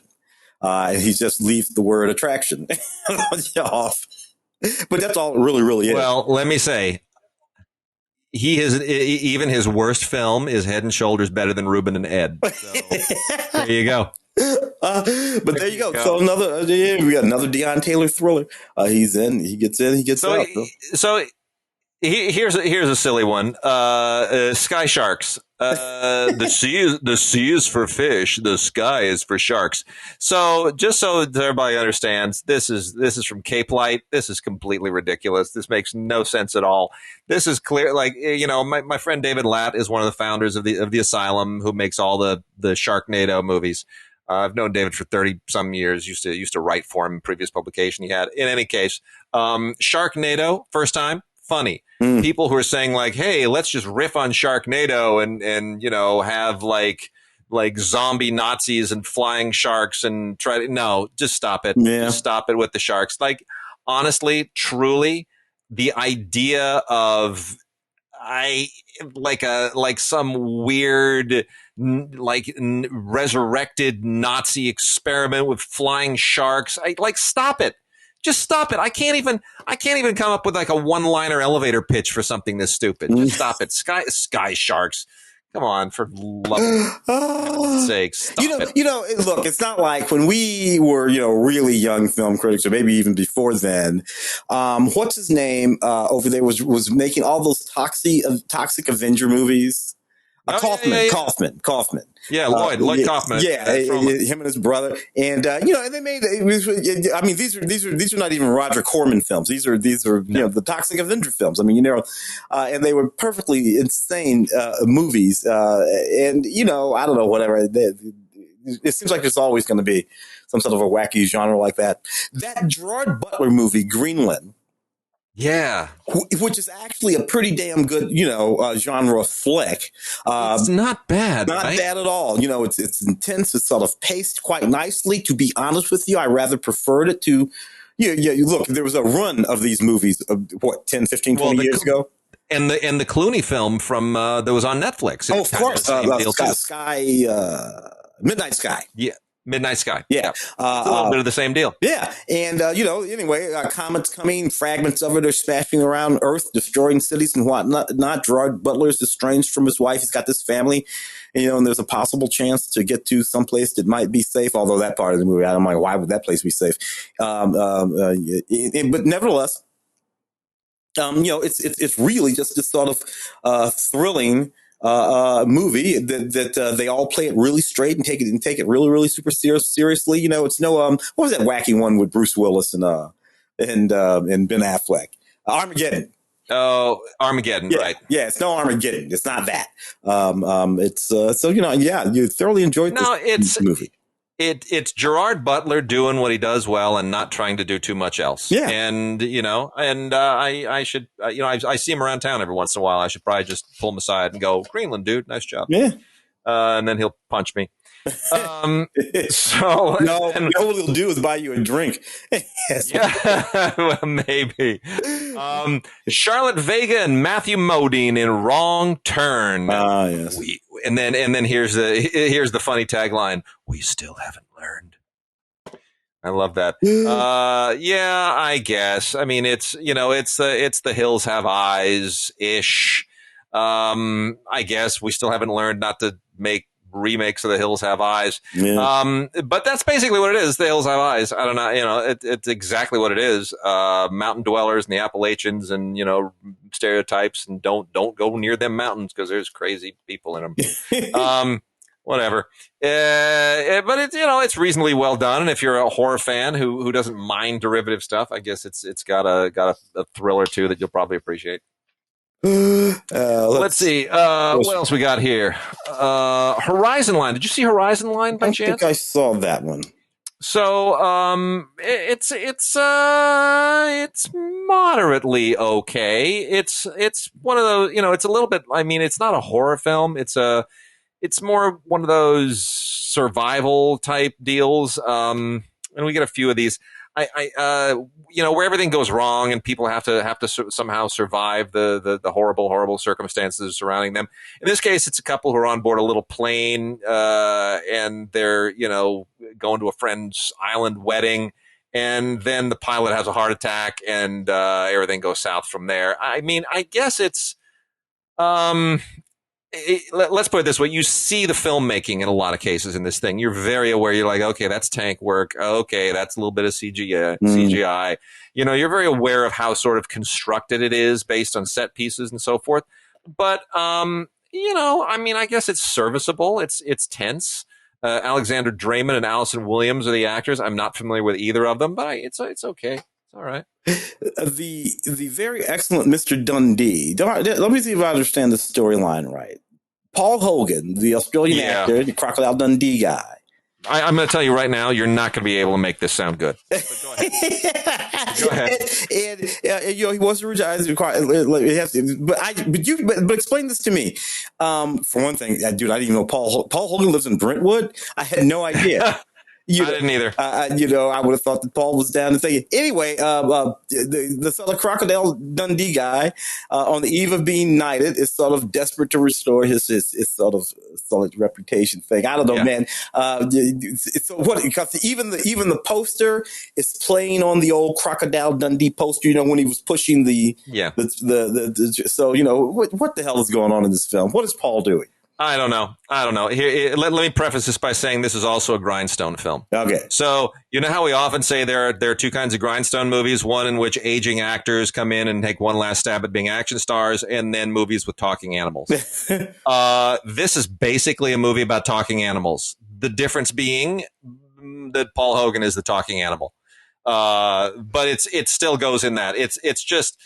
this movie makes no sense. It's Paul Hogan playing himself, trying to deal with some late life, crises centering around his knighthood. And it's just ridiculous. It really, it only exists for a handful of cameos, which include Olivia Newton-John for some charitable reason. I think she lives in Malibu.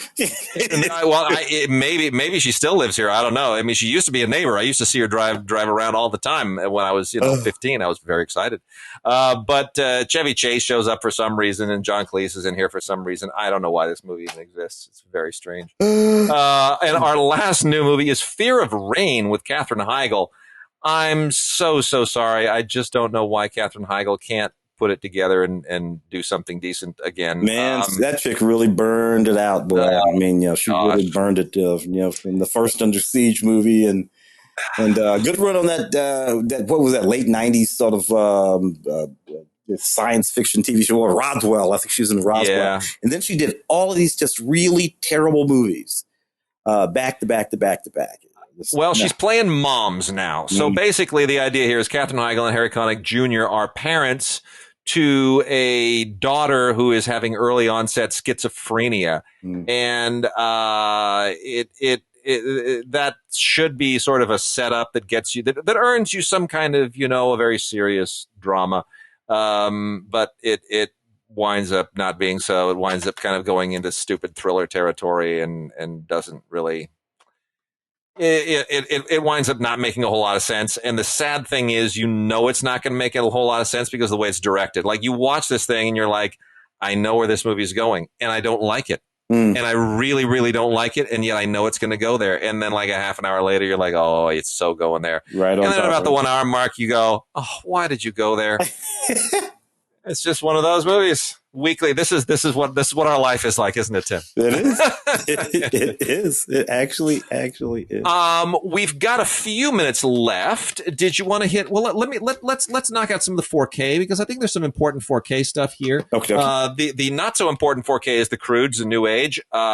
Which if you like the first Croods, you'll love it. If you didn't, there's no point in this. I mean, it's the Croods. It is what it is. It got an Oscar nomination because there's no other animation that necessarily goes along with it. The two that we should talk about is number one, Elysium. Oh yeah. because Neil Blomkamp, who this was his overpriced follow-up to District 9. Yeah. He's now writing District 10. So what do we think about that? I didn't like Elysium, but I love District 9. Yeah. Elysium was a little too. I had a couple of Matt. What's his name? Matthew. What's his Matt name? Damon. Matt Damon around in that movie. Yeah. So it's same there. So I guess what that didn't work. Go back to the well and try it again. Well, it's a gorgeous 4K. It has a Movies Anywhere digital copy included in it. Tons of extras on this thing, a lot of which you've probably already seen. But there's a lot of fun stuff in 4K as well, extras in 4K. So it's a beautiful movie. If you like it, you're probably going to want to get the 4K and upgrade to it. It really does show off audio and picture really nicely. But here's the other one I want to talk about. Spike Lee's Do the Right Thing. Fantastic. On 4K UHD. Now, the emails that I have gotten from some people are, damn it, I already got the Criterion of this, but it's a Blu-ray. So do I get rid of my Criterion Blu-ray and pick up the Universal 4K? And my answer is no. Because the Criterion Blu-ray actually looks better than the Universal 4K. It's a better transfer. The colors are better. It's not as high a resolution. I admit that. But I think you probably want them both, is what I would say. I hate to tell people, double dip, but I do think you want them both. Also, there are different special features on them. There are 4 hours of special features on this thing, much of which is not on the Criterion. So I would say if you are a fan of Do the Right Thing, and you should be, you're going to want them both. Yep. I think you want them both. Yep. Got to agree completely. It's so funny. I've been watching Do the Right Thing, and my Blu-ray because I had to calibrate because I've been doing color correction, my little movie color correction. And they're both like set on one day as the hottest day of the year and everything. I've been trying to get a sense for the way. I think it's the East Coast and everything in New York for the ways, because the Blu-ray is pretty saturated. Very. It's a fun thing though, because obviously went to see that film in 1980 in the theater, 35 millimeter print projected, obviously, and I just don't remember it ever being. That's the only time I ever saw it projected. Was the first time I saw it. Then and I've seen it 1,000 times since in all kinds of situations. But the only time I ever saw it projected from film was then. And I don't remember it being that saturated. I remember, all kinds of dashikis and cool in red. There's that red wall. Remember when they're in front of the red wall? It's so beautiful. It's just all that kind of stuff. But I'm like, wow, this is really so. Anyway, it's I'm taking some cues from that. Is what I'm doing. Interesting stuff. Oh, that's great. Yeah, good thing.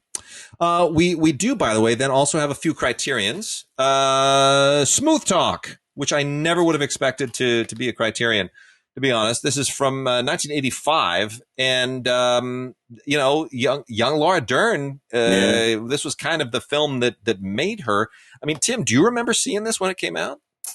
I saw it. See it later. It was before I got here, so I didn't review it. It was before I was writing, but I do remember it. Actually seeing it. Yeah, I have a vague recollection of seeing this long afterwards, because I was in France when this came out, so I would have seen this probably early 90s on, I want to say, on VHS or something, and I can't remember exactly how, but I remember thinking, oh, that's not that great of a film, but I guess it was a real seminal film in 85, just in terms of depicting that generation and sexuality and lost innocence and all of that kind of stuff. Joyce Chopra didn't really ever go anywhere as a filmmaker, but there are a lot of really interesting extras on here that sort of increase my appreciation for what it represented at the time.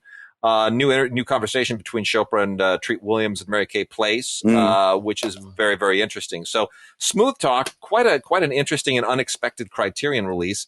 And then the last two. So if anybody has seen The White Tiger on Netflix, directed by Raman Barani, who previously did 99 Homes, which is outstanding. So Raman Barani is a really interesting guy. He's an American-born son of Iranian immigrants, and brings this amazing sort of cultural background to his filmmaking. And the two films that really kind of made him were Man Push Cart and Chop Shop. And I didn't pay a whole lot of attention to him at the time. This is the kind of the mid 2000s. Man Push Cart was 2005, Chop Chop 2007. But a lot of other people were really paying attention to him, and revisiting these movies after seeing 99 Homes and then obviously the White Tiger on Netflix.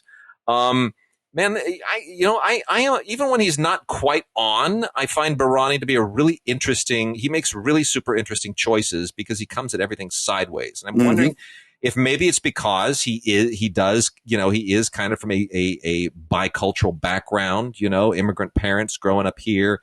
He kind of comes at everything with a perspective that I would not expect. And and particularly that movie Chop Shop, he does that sort of neo-realist thing. That kid that's in that movie, that's a kid.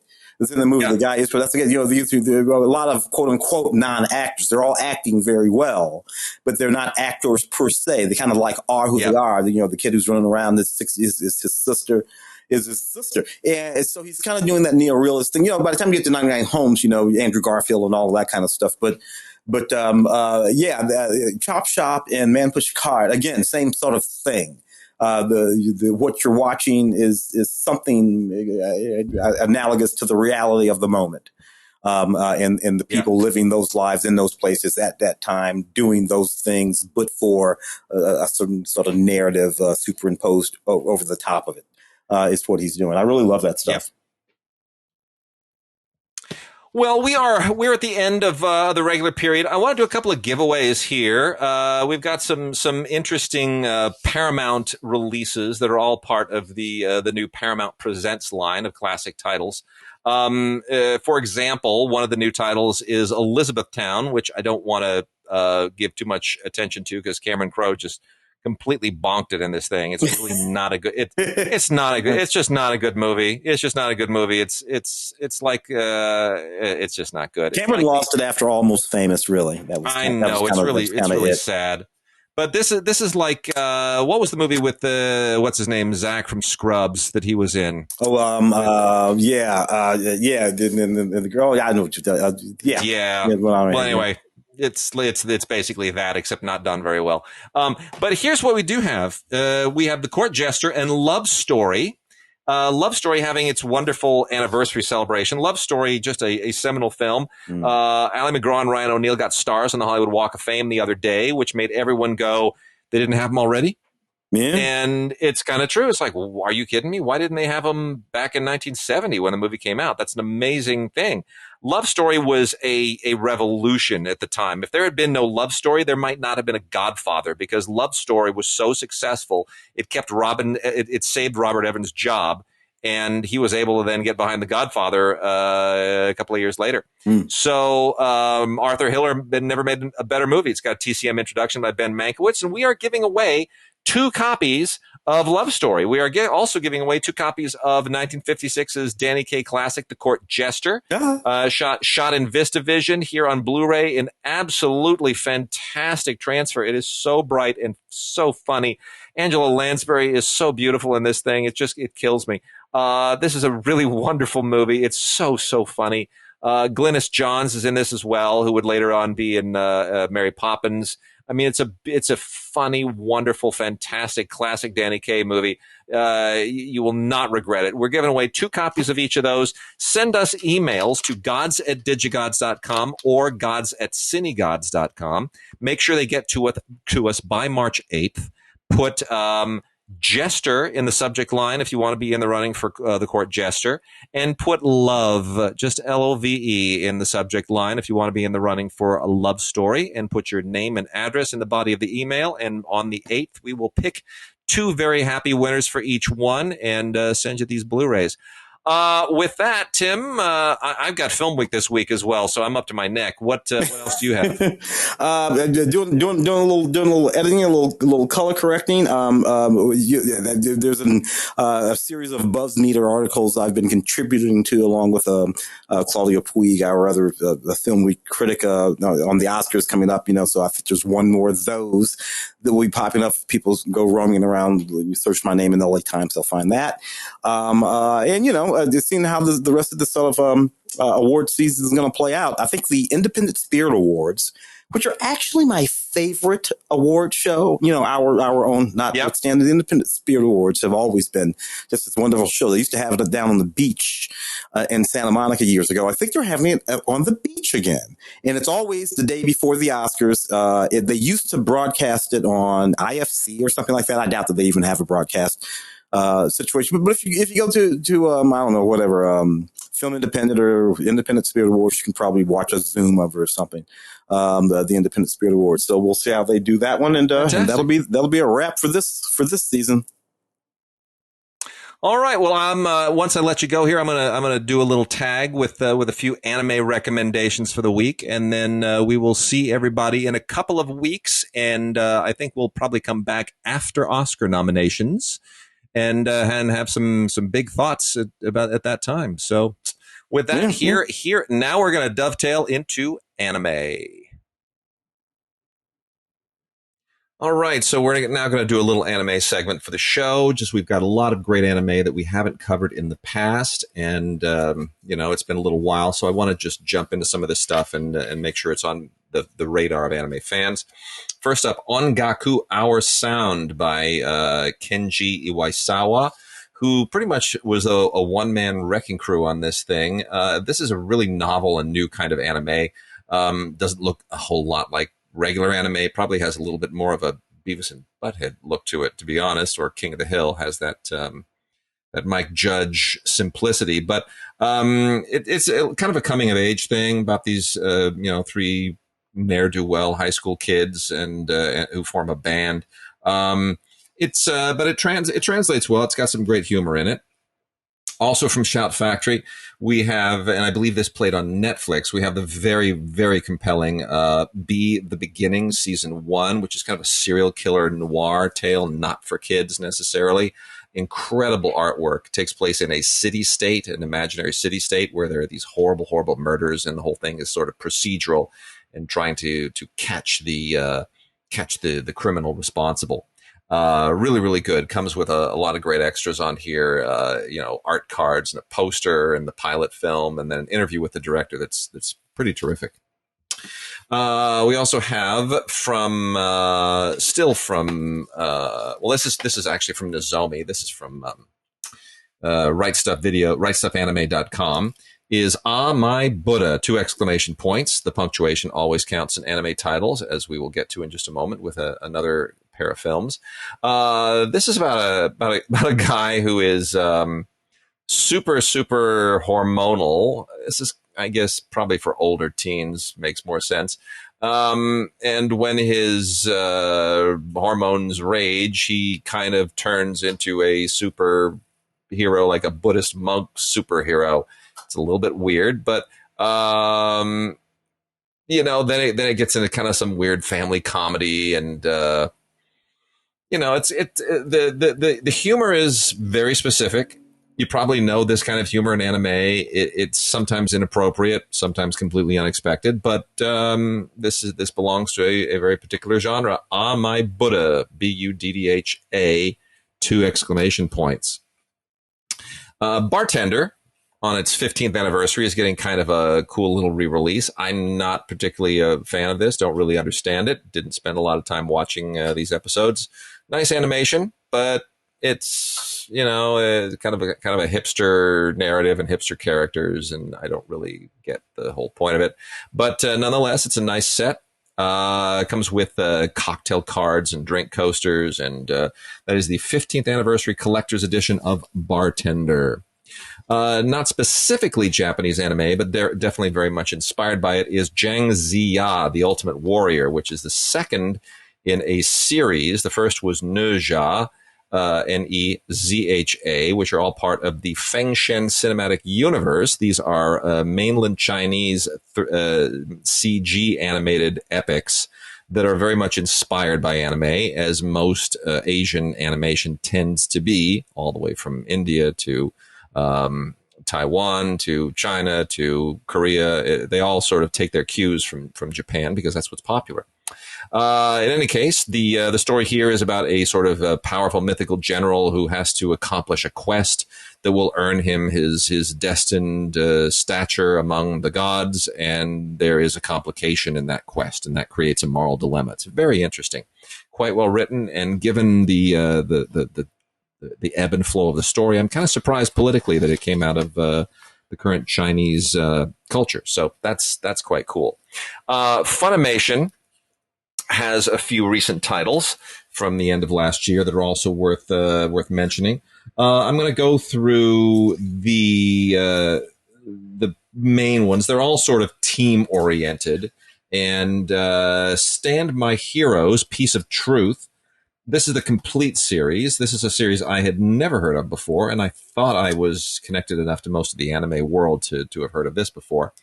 This is a little bit like Marvel's S.H.I.E.L.D. This is about a group called Stand, and they are a little bit like S.H.I.E.L.D. or like Sword, if you've been watching the recent Disney Plus show WandaVision. Sword and S.H.I.E.L.D. are like complementary organizations, and here it's Stand, and this is kind of a crime fighting operation. It's got, bureaucrats and detectives and operatives and agents. And they're trying to sort of get to the root of a drug operation. It's very, very well written. It's probably a little bit beyond children. It's more kind of mid to late teens, but it's quite good. Season 1, Part 2 of Fairy Gone is now out. That's got some similar qualities to it. This is in the aftermath of a terrible war.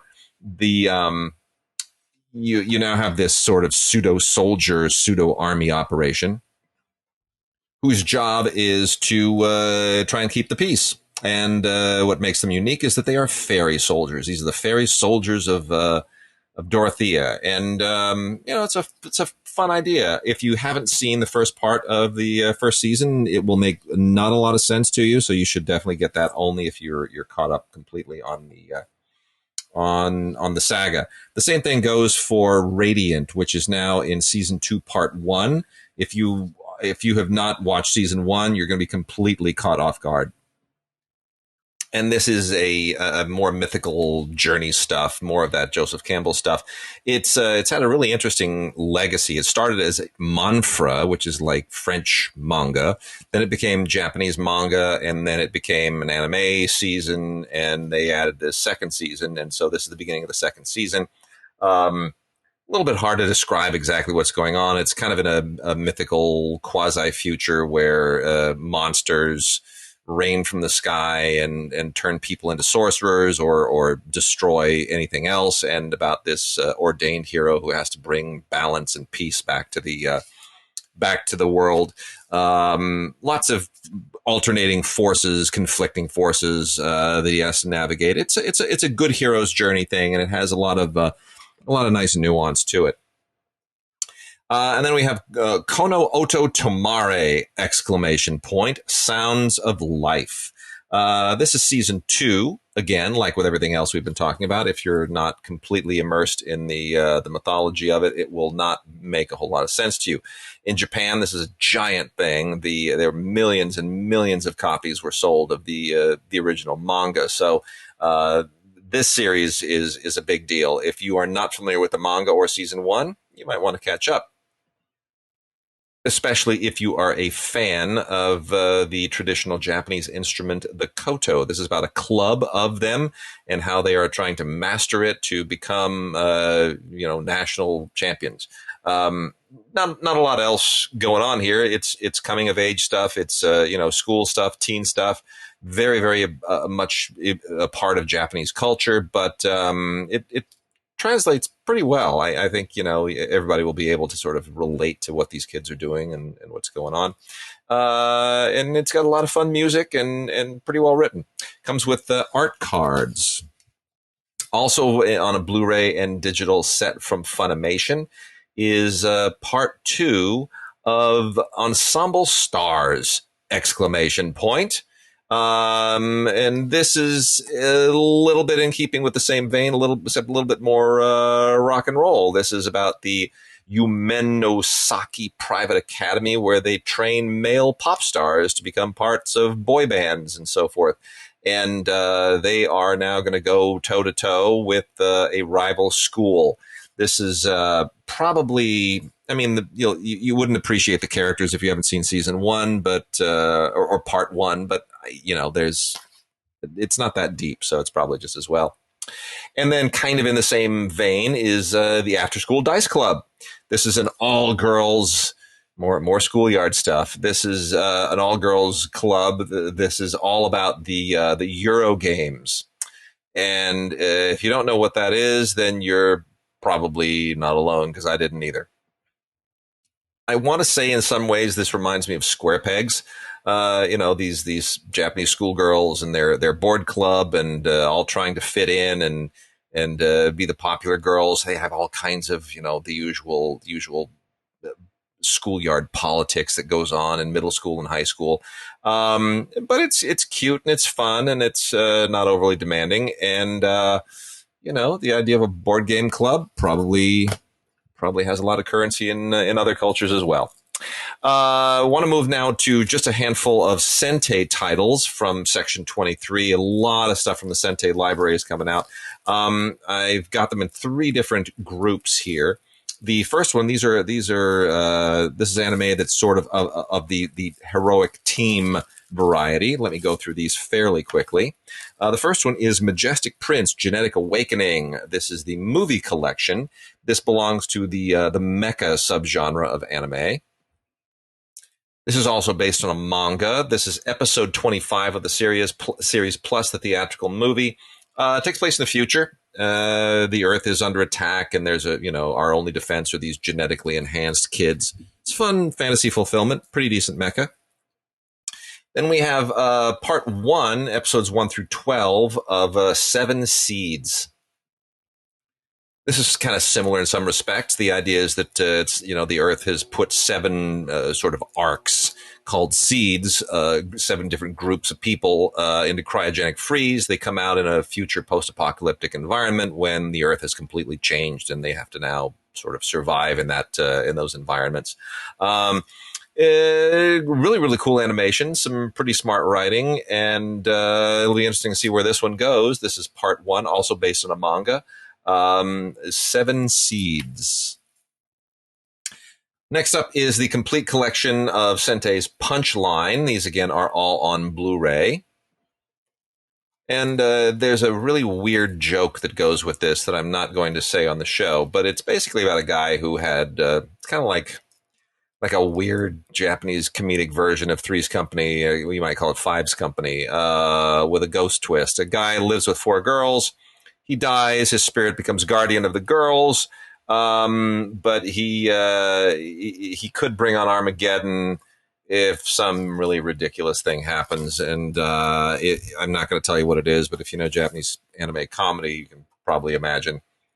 Given the setup, Blade of the Immortal is just priceless. And this is the complete collection of Blade of the Immortal, which I think is one of the most stunning anime of like the last 25 years, without any question. I wish this was a little bit fancier of a set, but it's fine as it is. It's better to have it than to not.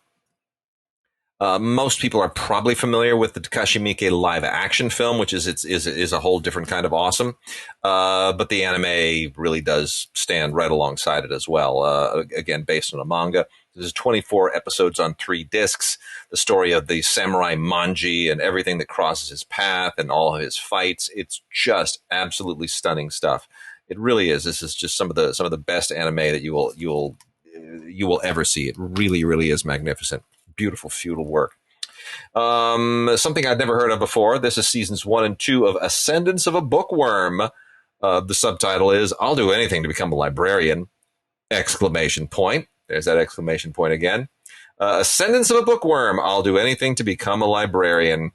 This has been available in the U.S. on Crunchyroll. If any of you are viewers of Crunchyroll. And the story here is a little bit weird. And I'm not sure even after watching most of it that it makes a lot of sense to me. But it seems to be about a librarian who is reincarnated as a little girl in a future where books are taboo, or at least very scarce. And I guess on a certain level, this is designed to teach children an appreciation for reading. But I would say maybe there are easier ways to tell that story. Then we have another collection of Sente titles here, which are sort of not really categorizable, but they're all worth noting. The first one is Twittering Birds Never Fly, The Clouds Gather.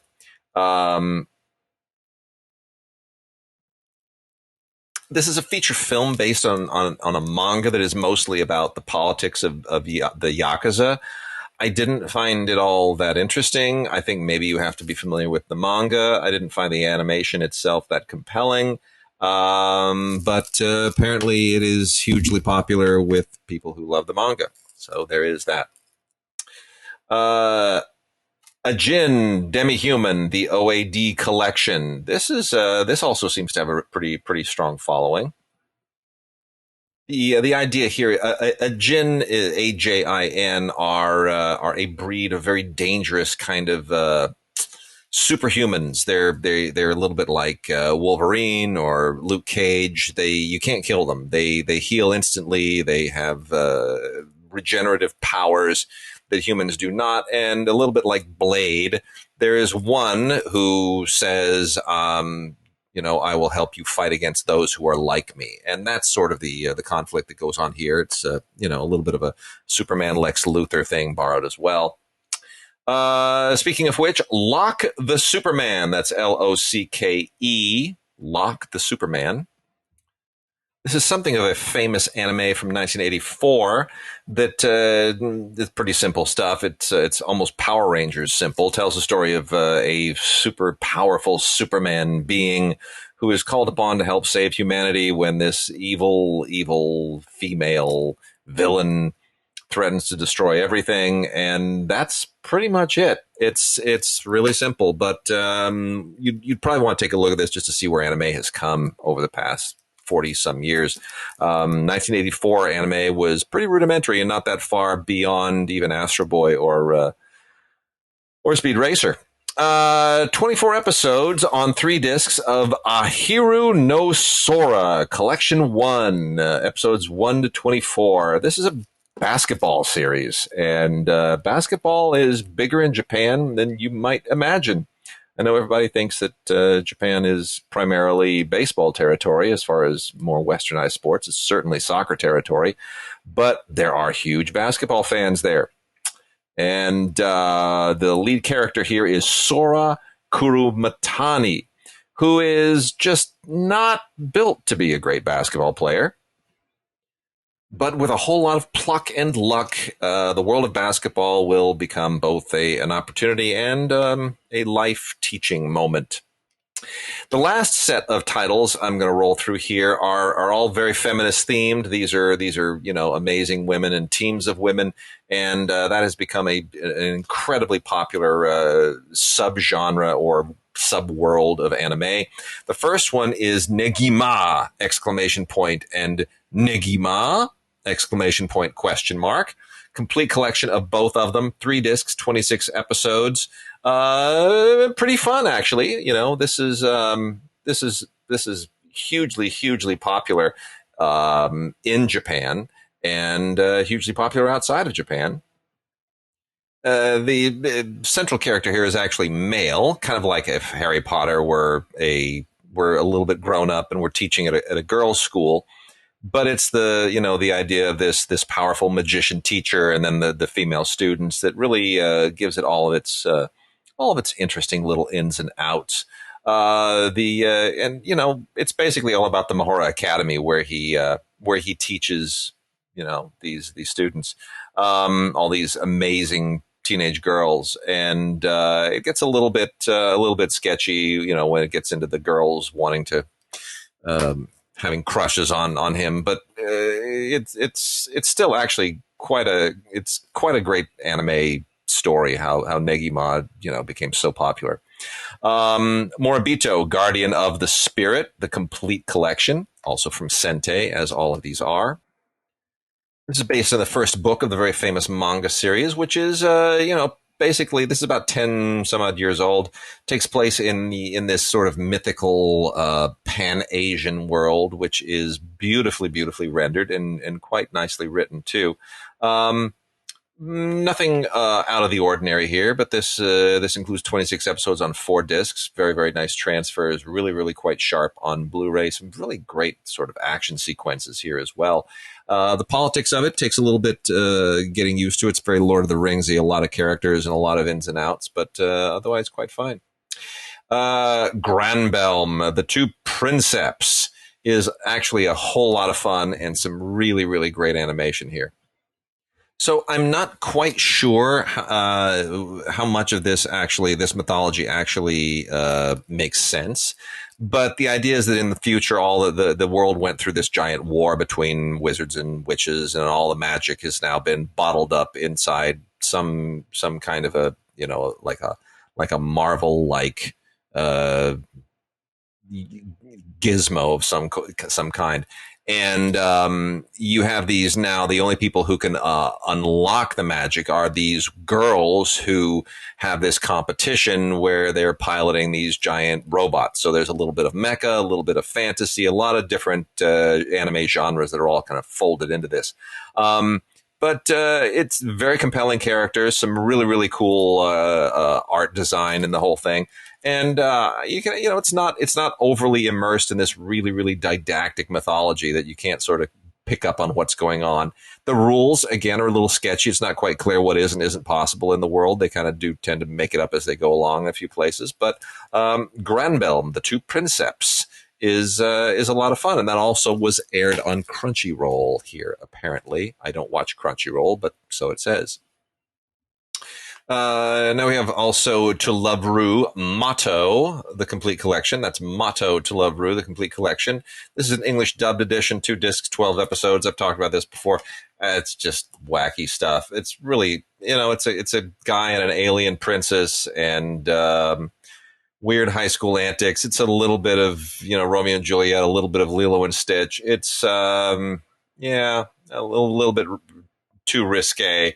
Not for kids, definitely for the, definitely for an older set.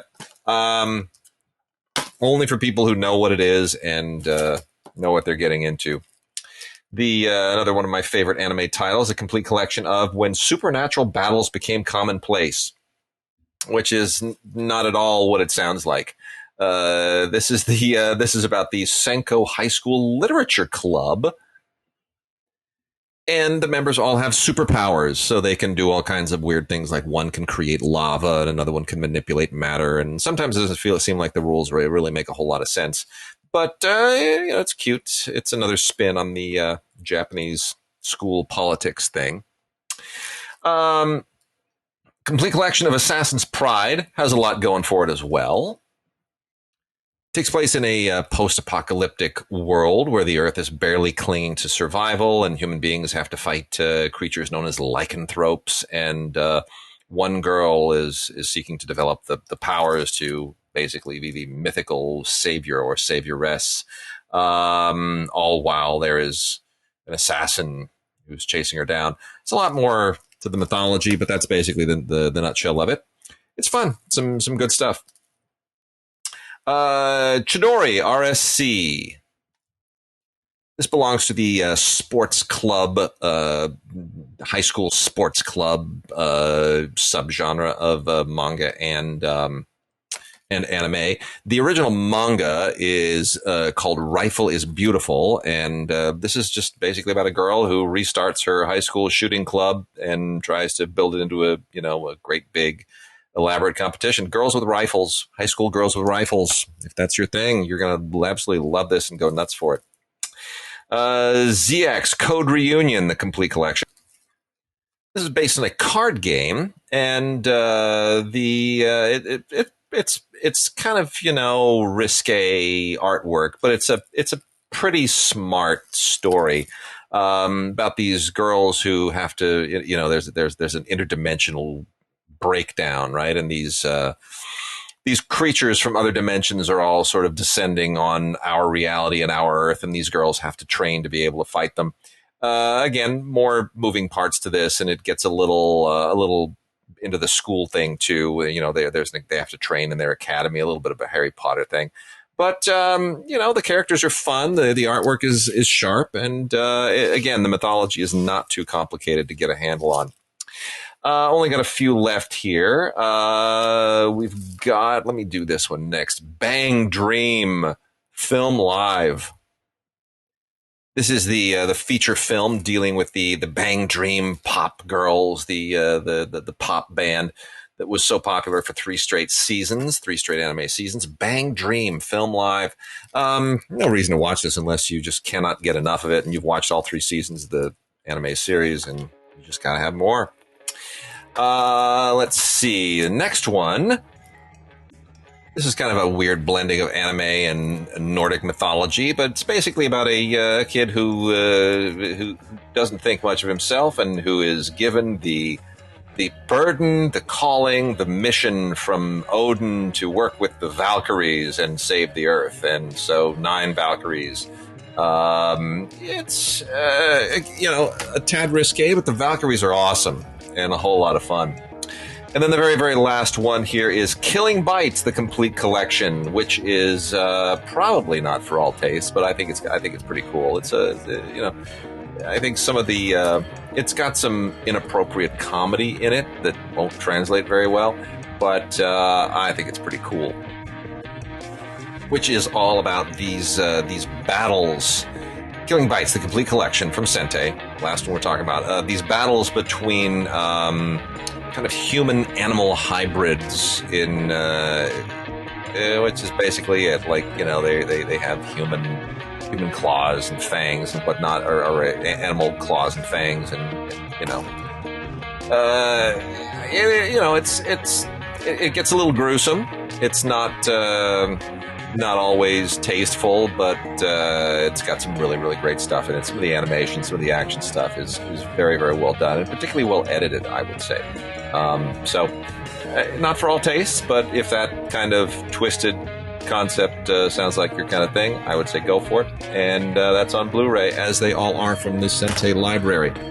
With that, we're done this week. We'll be back in probably 2, maybe 2.5 weeks. I think we're going to hold off until after the Oscar nominations, and we will be back then.